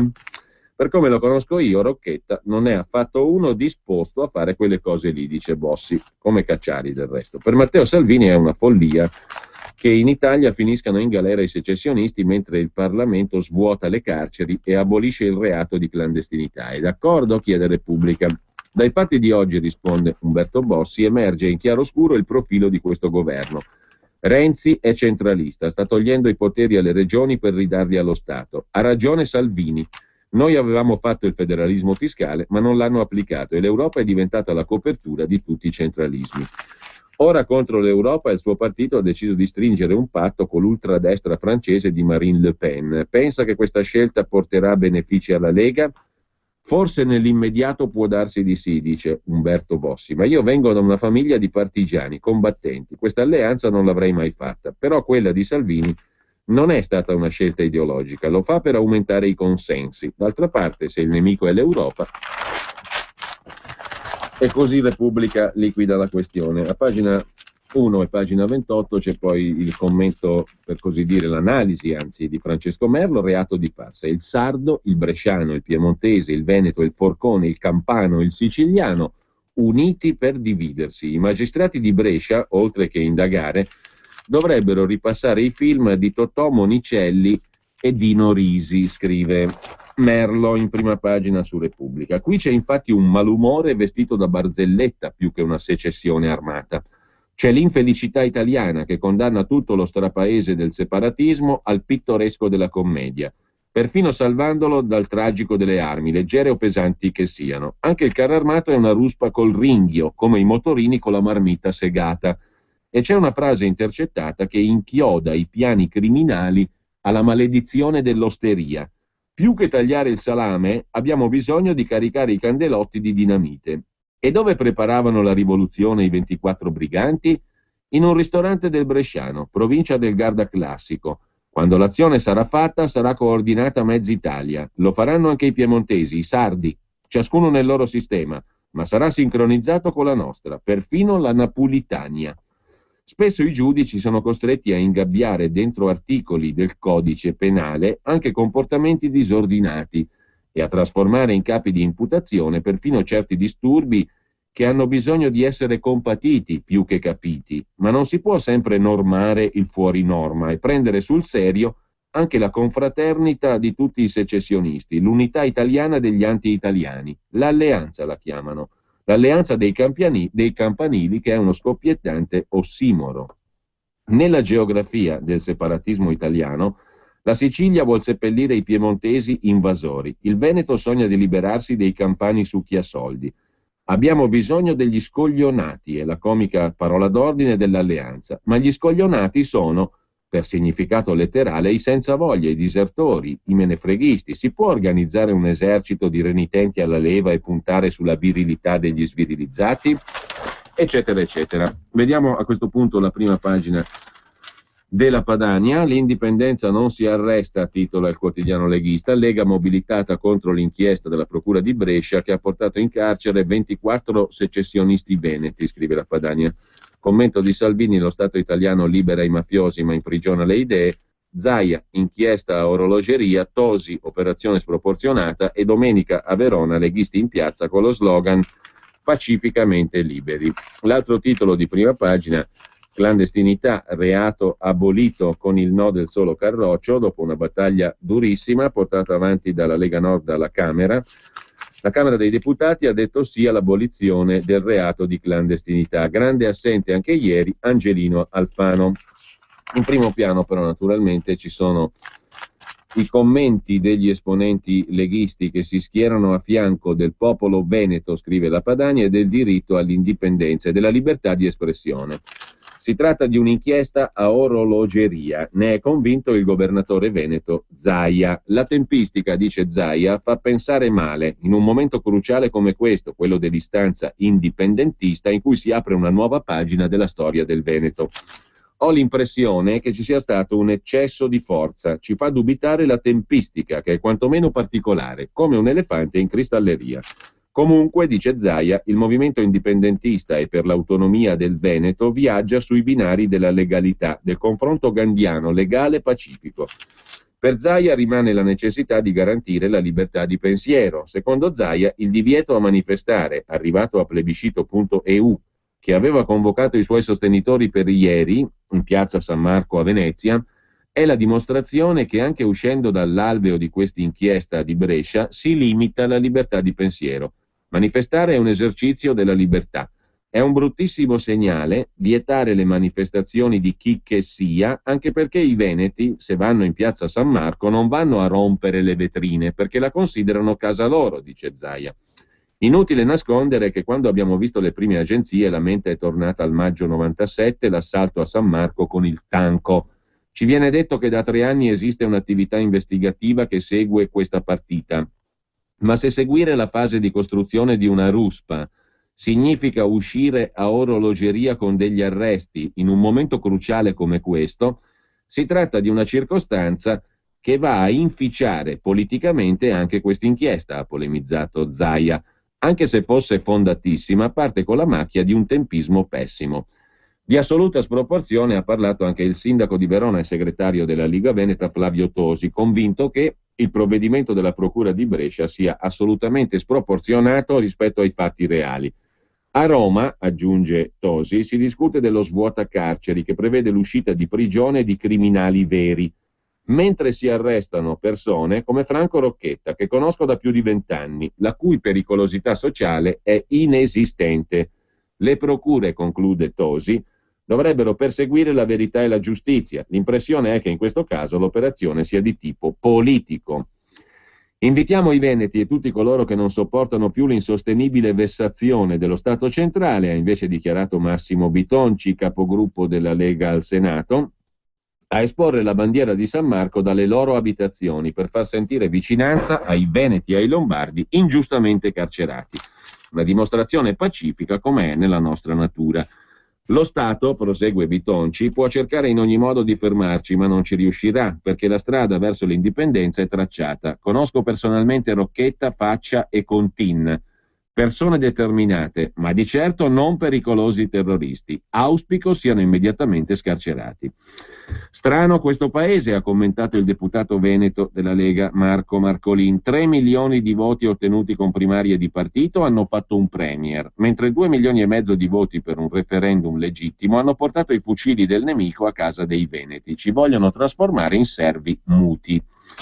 Personalmente, ha sostenuto l'assessore regionale del Veneto Franco Manzato, rispetto alle enunciazioni lette sulla vicenda mi sembra sproporzionata l'accusa rispetto ai fatti. Di certo un'azione come questa alimenta la vocazione indipendentista del Veneto. La repressione ferrea ed eclatante di una corrente di pensiero non è commisurata a quella di fatti concreti di tipo terroristico eversivo, specie a fronte di ciò che succede nelle nostre città in fatto di sicurezza, quella vera, dei cittadini. Il blitz contro i venetisti, ha detto poi l'europarlamentare leghista e vice segretaria veneta Mara Bizzotto, è l'ennesima dimostrazione di uno Stato alla deriva, senza vergogna, che invece di perseguire i veri delinquenti se la prende con chi rivendica la libertà. Una grande manifestazione domenica a Verona, in sostegno della causa dell'indipendenza dei popoli, l'ha annunciata il segretario federale della Lega Matteo Salvini in risposta all'operazione del ROS con i 24 arresti di ieri. Aiutano i clandestini cancellando il reato di clandestinità, liberano migliaia di delinquenti con lo svuotacarceri, arrestano chi vuole l'indipendenza. Siamo alla follia. Se lo Stato pensa di fare paura a qualcuno, sbaglia, ha scritto Salvini su Facebook. E poi l'annuncio della manifestazione domenica alle 18, tutti a Verona, in Piazza dei Signori, con le bandiere di tutti i popoli che da nord a sud non vogliono più essere schiavi dello Stato e di Bruxelles. Liberano i mafiosi, aiutano i clandestini, arrestano le idee, la Lega non ci sta, pacificamente liberi. Dopodiché, a porta, ieri Salvini ha ribadito: siamo alla follia. Mentre il Parlamento vota lo svuotacarceri che fa uscire 20.000 delinquenti veri e approva la cancellazione del reato di immigrazione clandestina, alcune persone vengono intercettate perché volevano trasformare un trattore in carro armato. Queste accuse fanno ridere.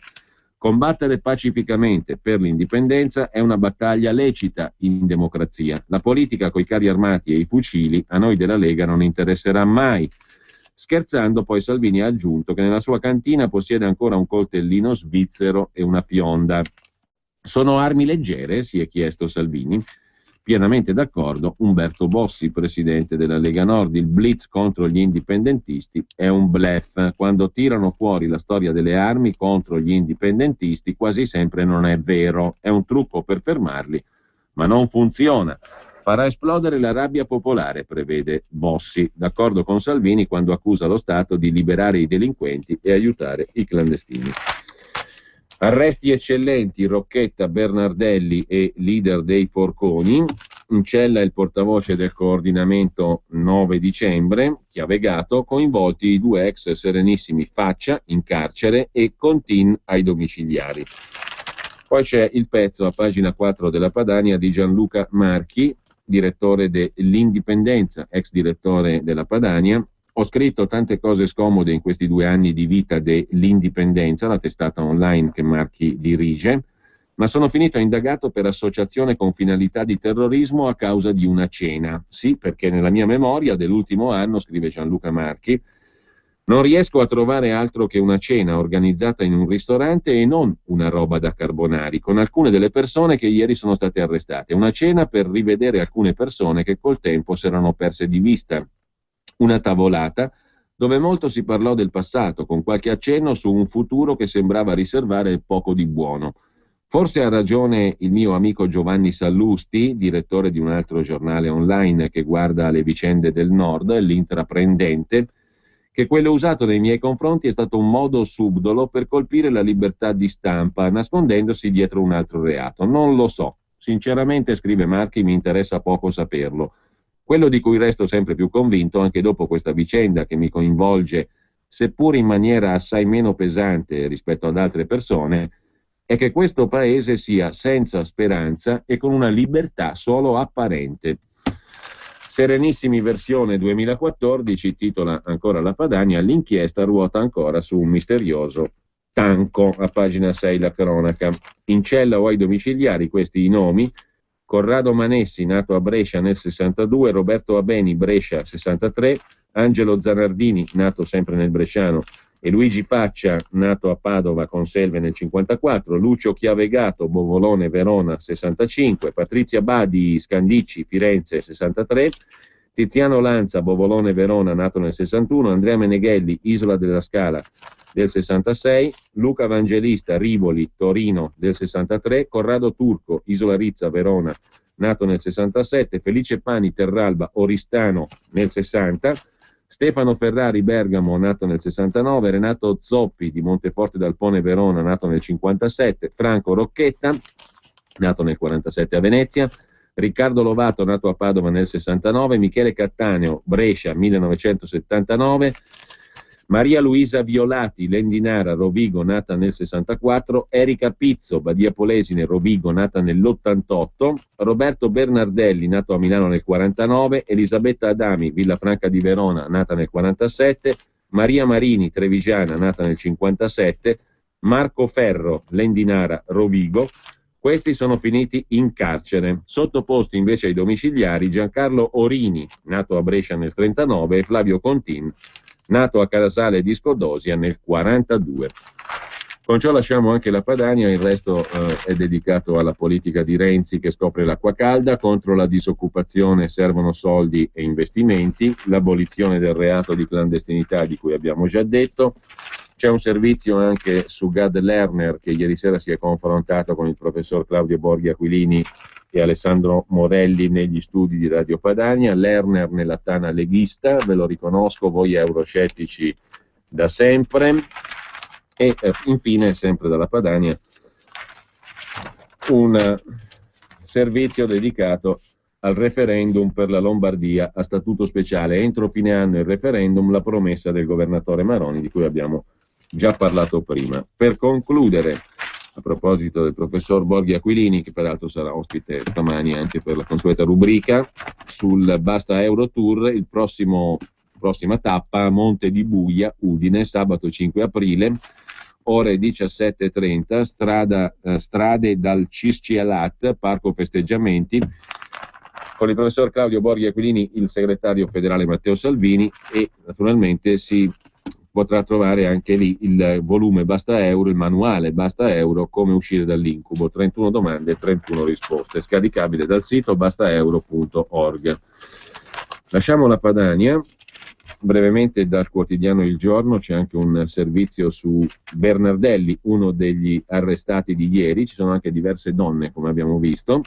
Socialista e leghista pentito, storia di Bernardelli, l'ex politico col vizio del tank, titola Il Giorno, albergatore, ex consigliere, assessore comunale. La famiglia di Bernardelli gestisce diverse strutture alberghiere in Italia, dal Cavalieri di Milano a un albergo a Caserta, nonché la clinica San Carlo a Paderno.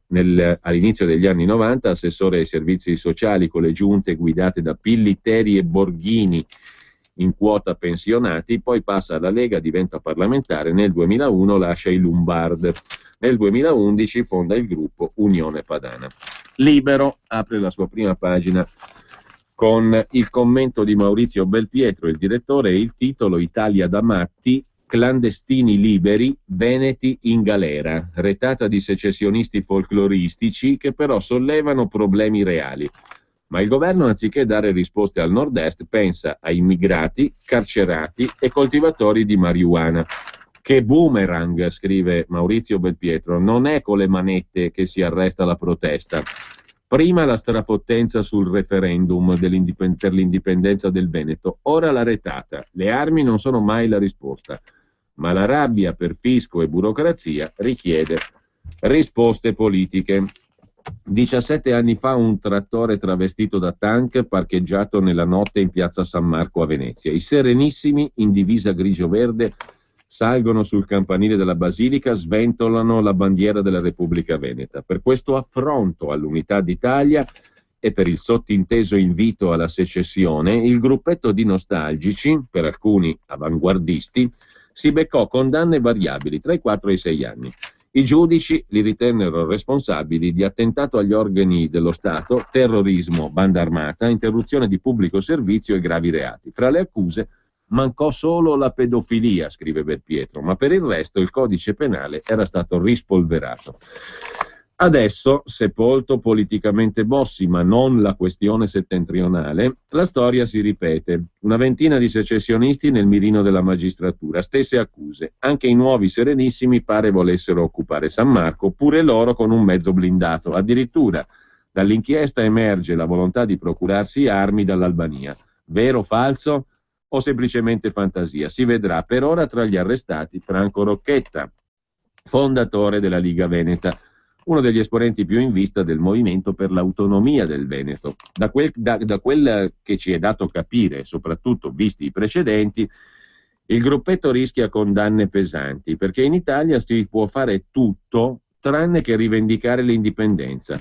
Ci si può prendere gioco del Papa, del Presidente del Consiglio, scherzare con fanti e santi, mettere in discussione però la Repubblica unitaria e indivisibile è un peccato mortale, da pagare caro. In Scozia, tra breve, scrive Belpietro, si voterà con un legittimo referendum se porre fine a un'unione centenaria. Da noi è una bestemmia anche solo sollecitare l'opinione dei veneti sulla materia. Lo si è visto quando a qualcuno è venuto l'idea di fare un sondaggio online. La consultazione popolare prima è stata ignorata dalla grande stampa, eccetto Libero. Poi, quando i click a favore dell'indipendenza hanno superato i 2 milioni, i giornali si sono dati un grande affare per svelare il bluff. I milioni di aderenti non sarebbero stati 2, ma molti meno, e i votanti in qualche caso cileni. Tuttavia, anche ammettendo che al risultato si dovesse far la tara, anche eliminando il 50% dei click, è mai possibile che le consultazioni a prova di brogli siano per definizione soprannaturale le sole primarie del PD? È credibile che solo i compagni non pratichino la moltiplicazione dei voti come sempre accaduto? Anche dando per buono appena il 25% dei partecipanti, siamo sempre a 500.000, che è la soglia per il referendum. In verità la crisi, la pressione fiscale sulle piccole imprese, l'immigrazione, la criminalità crescente hanno creato in Veneto un clima di sfiducia contro lo Stato centrale e aumentato la voglia di ribellione. Poi c'è chi sogna un ritorno al passato con la Repubblica Veneta, eccetera, e c'è chi invece per rabbia contro Roma ladrona vota Grillo. Due facce della stessa medaglia. Combatterle con le manette non ha senso, conclude Belpietro. Il problema è solo politico. Metter di mezzo i carabinieri serve a surriscaldare gli animi. Se una regione tra le più vitali del paese protesta per le troppe tasse, gli eccessi della burocrazia, l'assenza di uno Stato che dia risposte certe in tempi certi, il governo deve limitarsi a rispondere, non muovere la magistratura. Invece il nostro governo che fa? Si occupa di cose serie come l'abolizione del reato di clandestinità e di autorizzare la coltivazione delle canne, la marijuana. E gli immigrati. Ecco trovato il modo per far nascere una Marine Le Pen anche da noi. Immaginatevi come a Treviso, Padova e nelle altre province venete reagiranno alla notizia dell'accoglienza che l'Italia si prepara a riservare agli extracomunitari e del via libera alle piantagioni di marijuana. Secondo voi, quanti trattori travestiti da carro armato metteranno in campo la prossima volta? Così Belpietro in prima pagina. Pubblicità e poi vediamo anche un paio di altri titoli da Libero. Vuoi acquistare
127. Attenzione ai pranzi in posti strani della bergamasca o della bresciana con parole d'ordine come polenta taragna, perché poi ti arrestano. Attenzione.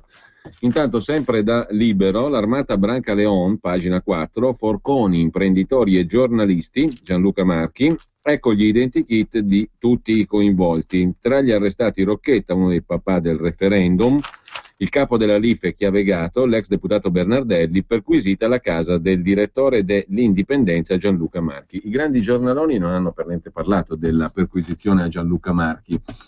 In prima pagina sull'Intraprendente, il giornale online diretto da Giovanni Sallusti, siamo tutti Gianluca Marchi, c'è il commento del direttore Giovanni Sallusti. Alzarsi, primo caffè, boato del notiziario da cui ricavare un'idea purché sia una, setacciare i territori, aggiornare il sito e il titolo, soprattutto il prossimo titolo.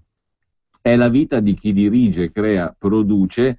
Il giornalismo è molto più che un mestiere intellettuale, è qualcosa che ha a che fare con la fattura e con l'azione, un quotidiano online di opinione. Non posso dirvi sia bella perché sarei parte in causa, scrive Giovanni Sallusti sull'Intraprendente, ma posso assicurarvi che è interessante. Solo che stamani Gianluca Marchi, direttore dell'Indipendenza e vero uomo di questo mestieraccio, non si è svegliato come al solito. È stato svegliato alle 5 del mattino da 8 carabinieri che in casa sua prima dell'alba cercavano armi, munizioni, veicoli blindati, divise militari, mappe strategiche, documenti falsi, forse perfino la bomba H. A Marchi, già direttore della Padania e caporedattore di Libero nella splendida stagione degli albori sotto Vittorio Feltri, contestano i reati che contestano a tutti gli altri indagati secessionisti della giornata. Sostanzialmente terrorismo con finalità eversive, ma non voglio parlare dell'intera umanità coinvolta. Sicuramente vi si annida del folklore facilone che non fa il gioco di una cosa serissima come l'autodeterminazione personale e collettiva. Forse ci troveranno anche oggettive istanze violente che, se saldate alla singola dimostrazione di singoli reati, andranno perseguiti. No, lo dico chiaro, a me qui interessa solo il caso di Gianluca Marchi. È grottesco questo Stato, grottesco, è una scena tragica in una cornice comica, un aborto del diritto, quello Stato che inchioda gli individui al reato di opinione, per di più vigliaccamente, senza avere il coraggio di chiamarlo tale, negandoci perfino l'ammissione della propria illiberalità e nascondendolo dietro altro, a costo di rottamare la logica e la decenza, l'estetica minima delle istituzioni. Ma sì, scrive Sallusti, in fondo Marchi potrebbe anche essere un terrorista.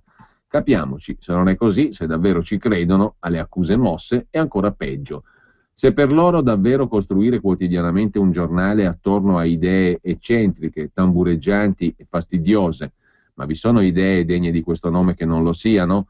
Non arretrare, portare il diritto di critica alle sue legittime estreme conseguenze. Se questo è terrorismo, perfetto, siamo tutti terroristi.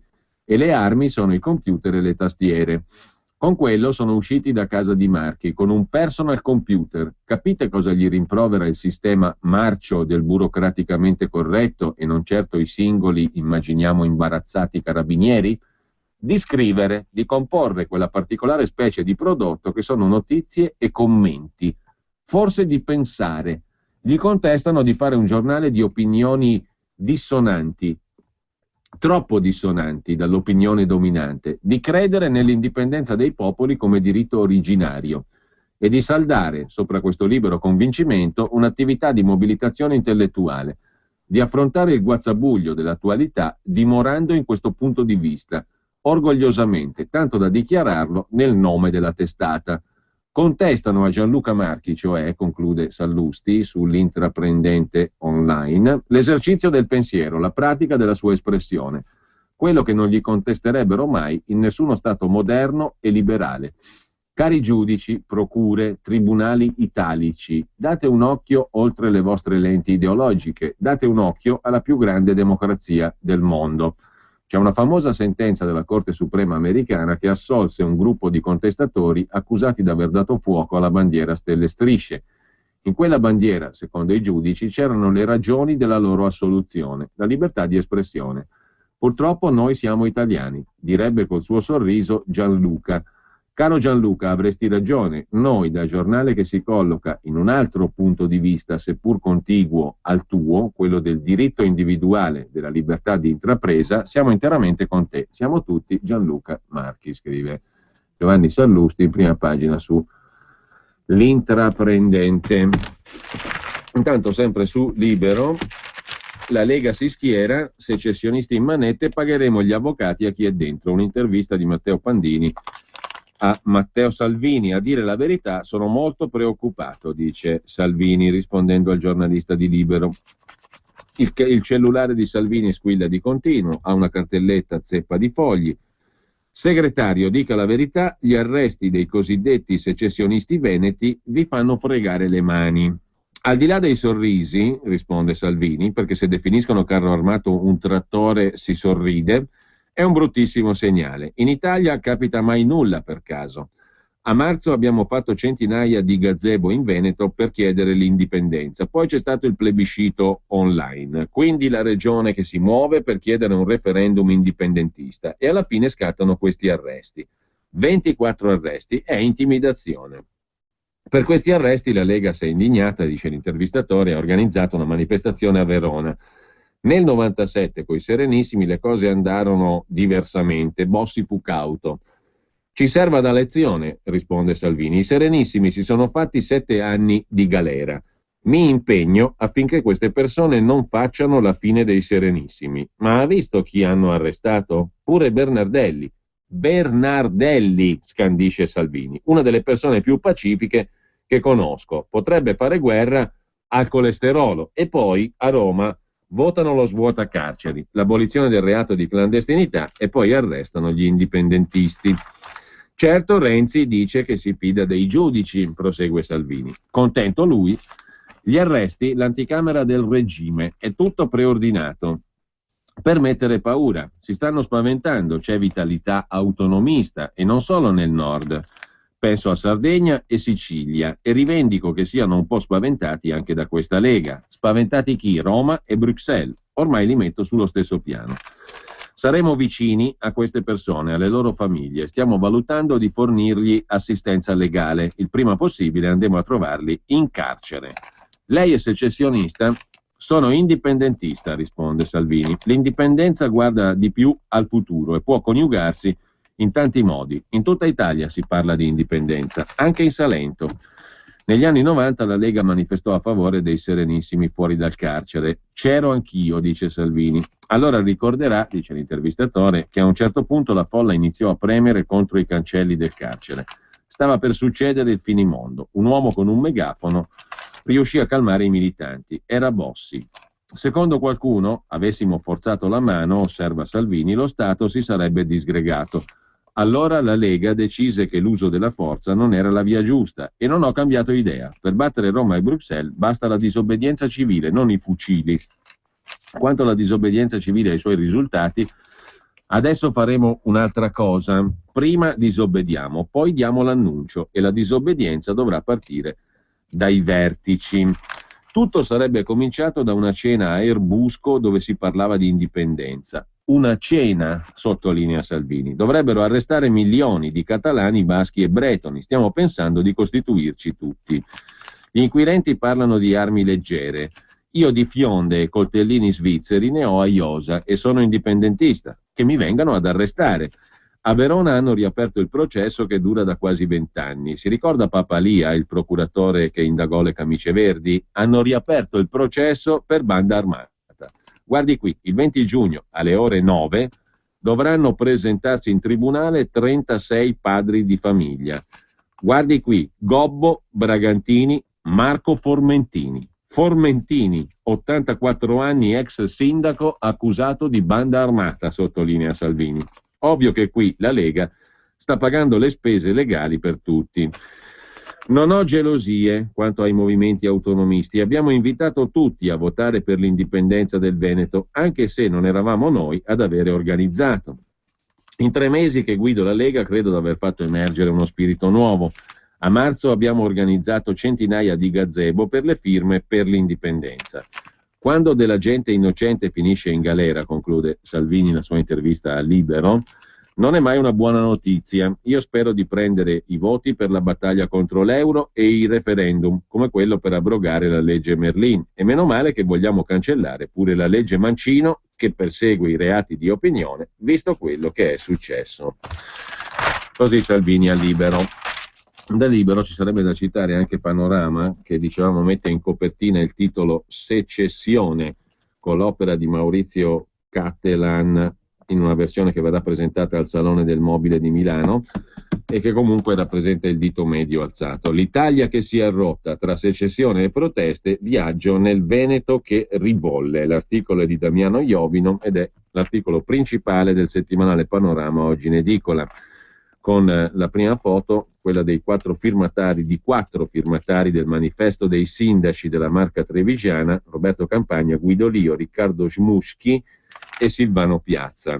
La Serenissima è incazzatissima, scrive Panorama nell'articolo di copertina, incorniciato da qualche numero: 2.500 i dipendenti regionali del Veneto, 20.000 in Sicilia, 20.000 quelli in senso stretto.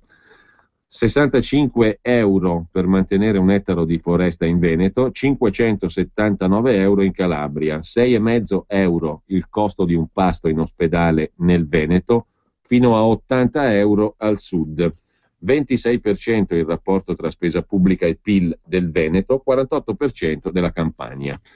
La Serenissima dunque è incazzatissima, scrive Panorama. Forse si potrebbe dire in modo più elegante, ma alla fine è questa la sensazione nei paesi del nord-est, dove l'elegante semplicità delle villette coi giardini ben curati contrasta con la desolazione dei capannoni abbandonati nelle zone industriali.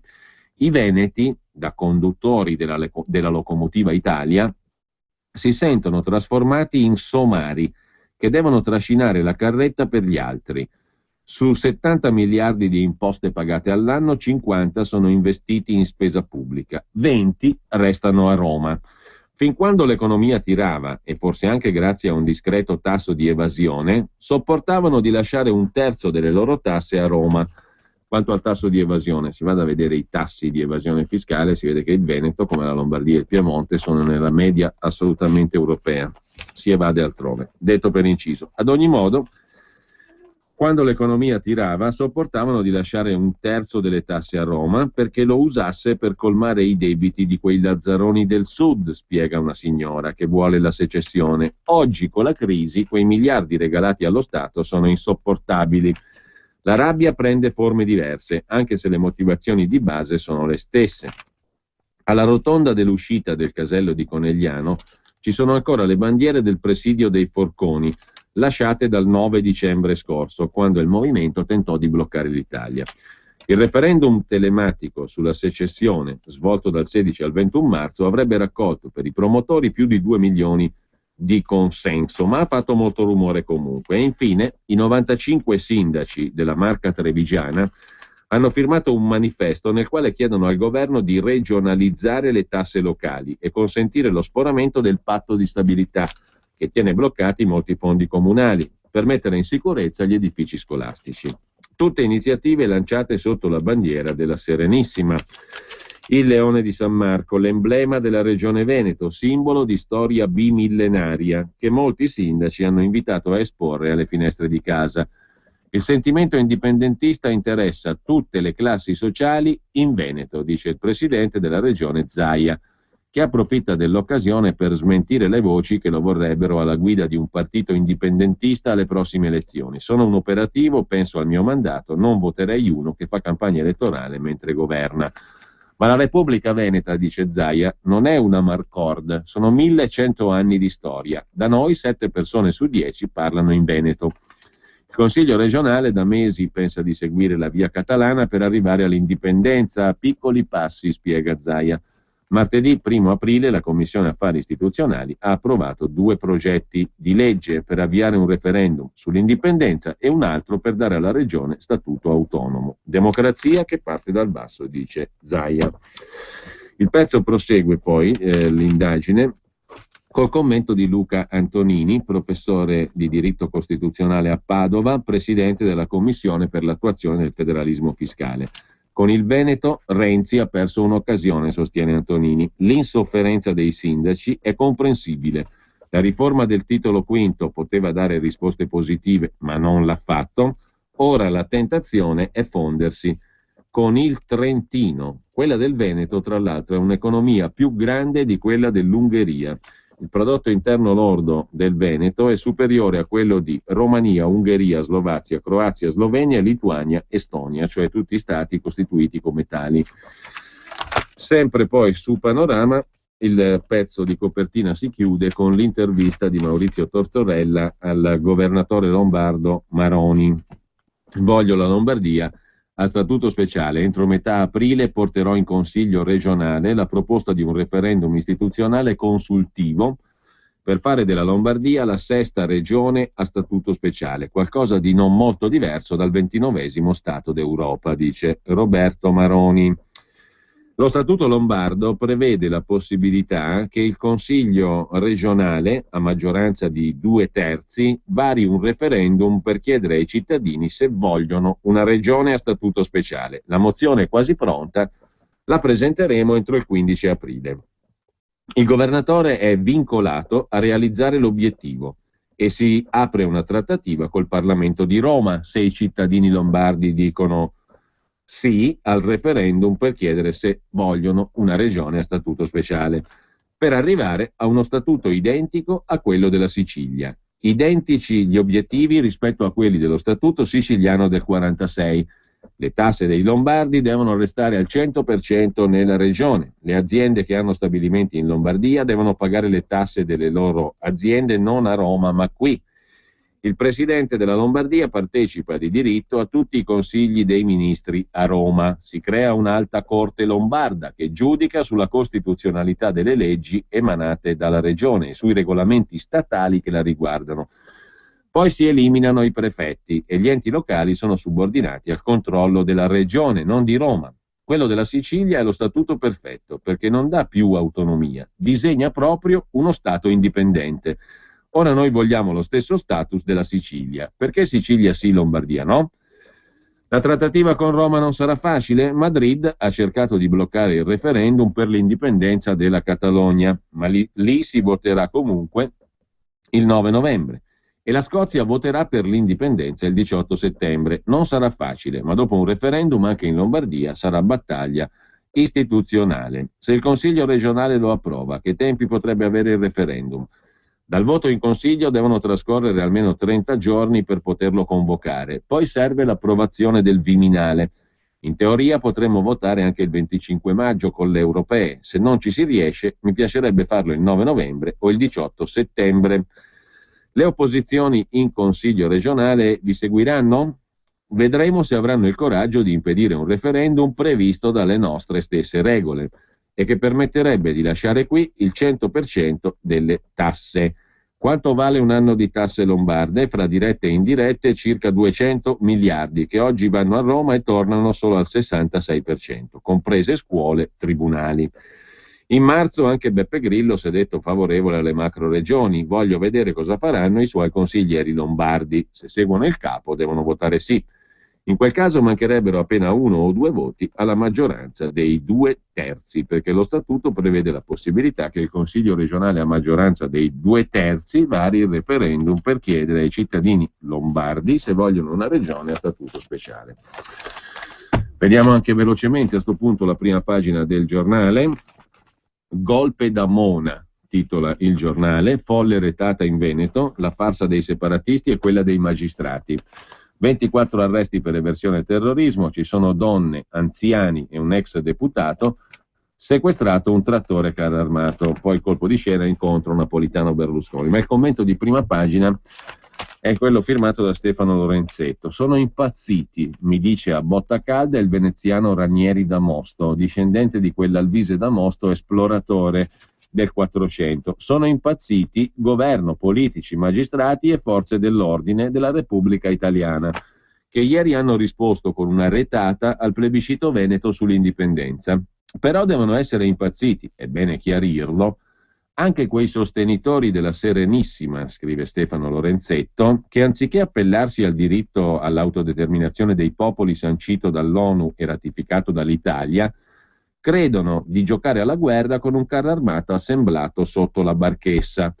Il nobile che ospitò nel suo palazzo, in campo San Cassian, il primo governo di Umberto Bossi, cioè appunto Ranieri da Mosto, non è il solo a pensare, a 90 anni, che lo Stato abbia perso la Trebisonda. Secondo l'ANSA, le indagini che hanno portato all'arresto di 24 persone e alla denuncia di altre 27 sono cominciate 3 anni fa.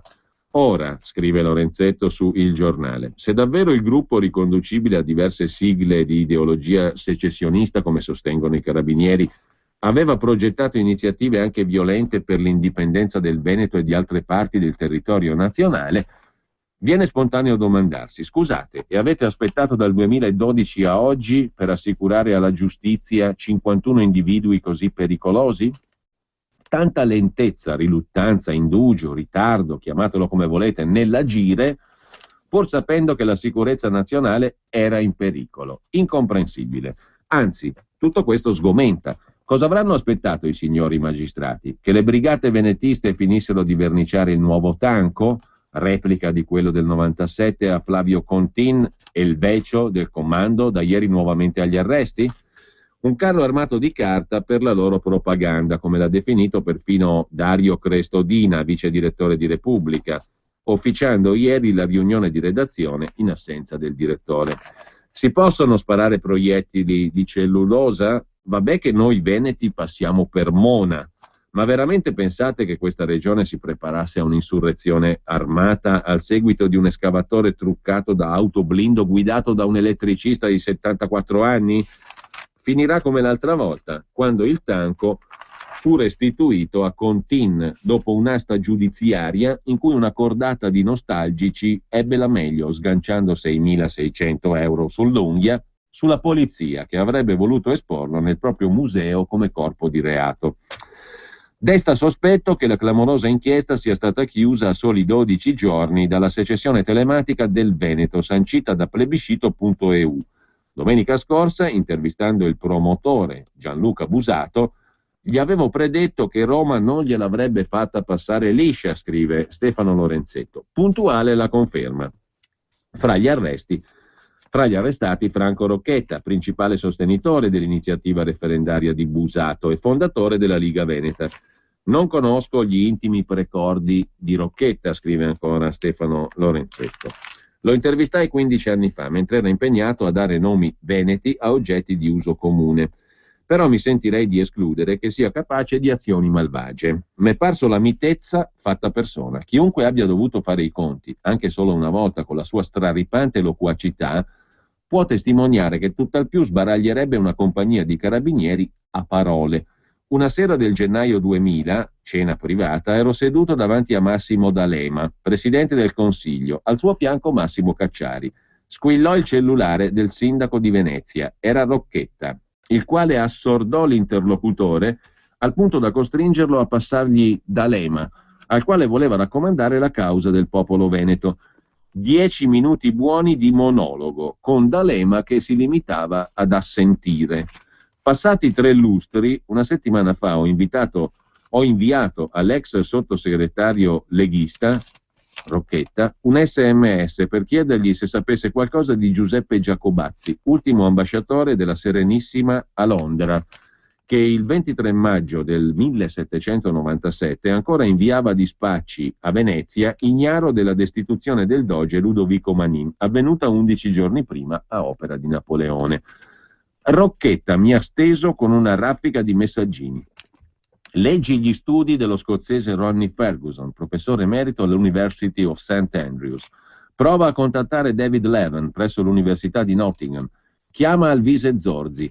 Se ancora attivo, interessante G.J.A. Pocock, neozelandese rintracciabile attraverso la Johns Hopkins University di Baltimora.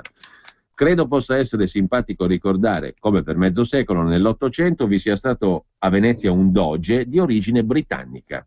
Ancora oggi il Veneto è conosciuto presso i mercati persiani. Insomma, giudicate voi, scrive Lorenzetto, quanto può essere pericoloso un intellettuale del genere. Allora, al di là delle responsabilità penali dei singoli, qual è il senso di questo blitz estemporaneo preso sul serio solo dal TG1, che ci ha aperto l'edizione delle 13, nonostante appena mezz'ora prima il TG2 l'avesse derubricato a sesta notizia? Lo lascio dire al giornalista Ranieri da Mosto, che nella TV di Stato ha lavorato una vita. È una risposta al referendum, dice da Mosto. L'hanno tenuta pronta, una cosa di riserva. Non vogliono perdere una regione di stupidi che lavorano da mattina a sera e versano un fiume di tasse. Così Ranieri da Mosto. Nonostante la breve prospettiva che la vita gli concede, anche da Mosto ha voluto dare il suo voto, un sì al Veneto indipendente e sovrano, attraverso il call center di plebiscito.eu. Il governatore Zaia non crede, come molti, all'attendibilità di questa consultazione, ne indica una ufficiale della regione, come ha promesso. Facciamola finita una volta per tutte. Ma se una democrazia, conclude Lorenzetto su Il Giornale, non ascolta la voce di migliaia di persone e neppure quella di un novantenne, a che serve? Non c'è bisogno di una ruspa carro armato per abbatterla, né del tintinnio di manette per difenderla, si è già seppellita da sola. Ci sono le intercettazioni anche sul Giornale, l'articolo di Stefano Filippi sul circo degli arrestati, reduci del 97, Forconi, un ex sottosegretario, il reportage di Gabriele Villa da Casale di Scodosi a Padova, nel paese del Tanco. Qui nessun esercito, abbiamo solo rabbia. L'ex sindaco, con questa crisi me l'aspettavo. Il blindato era un trattore inoffensivo, equipaggiato con un cannoncino.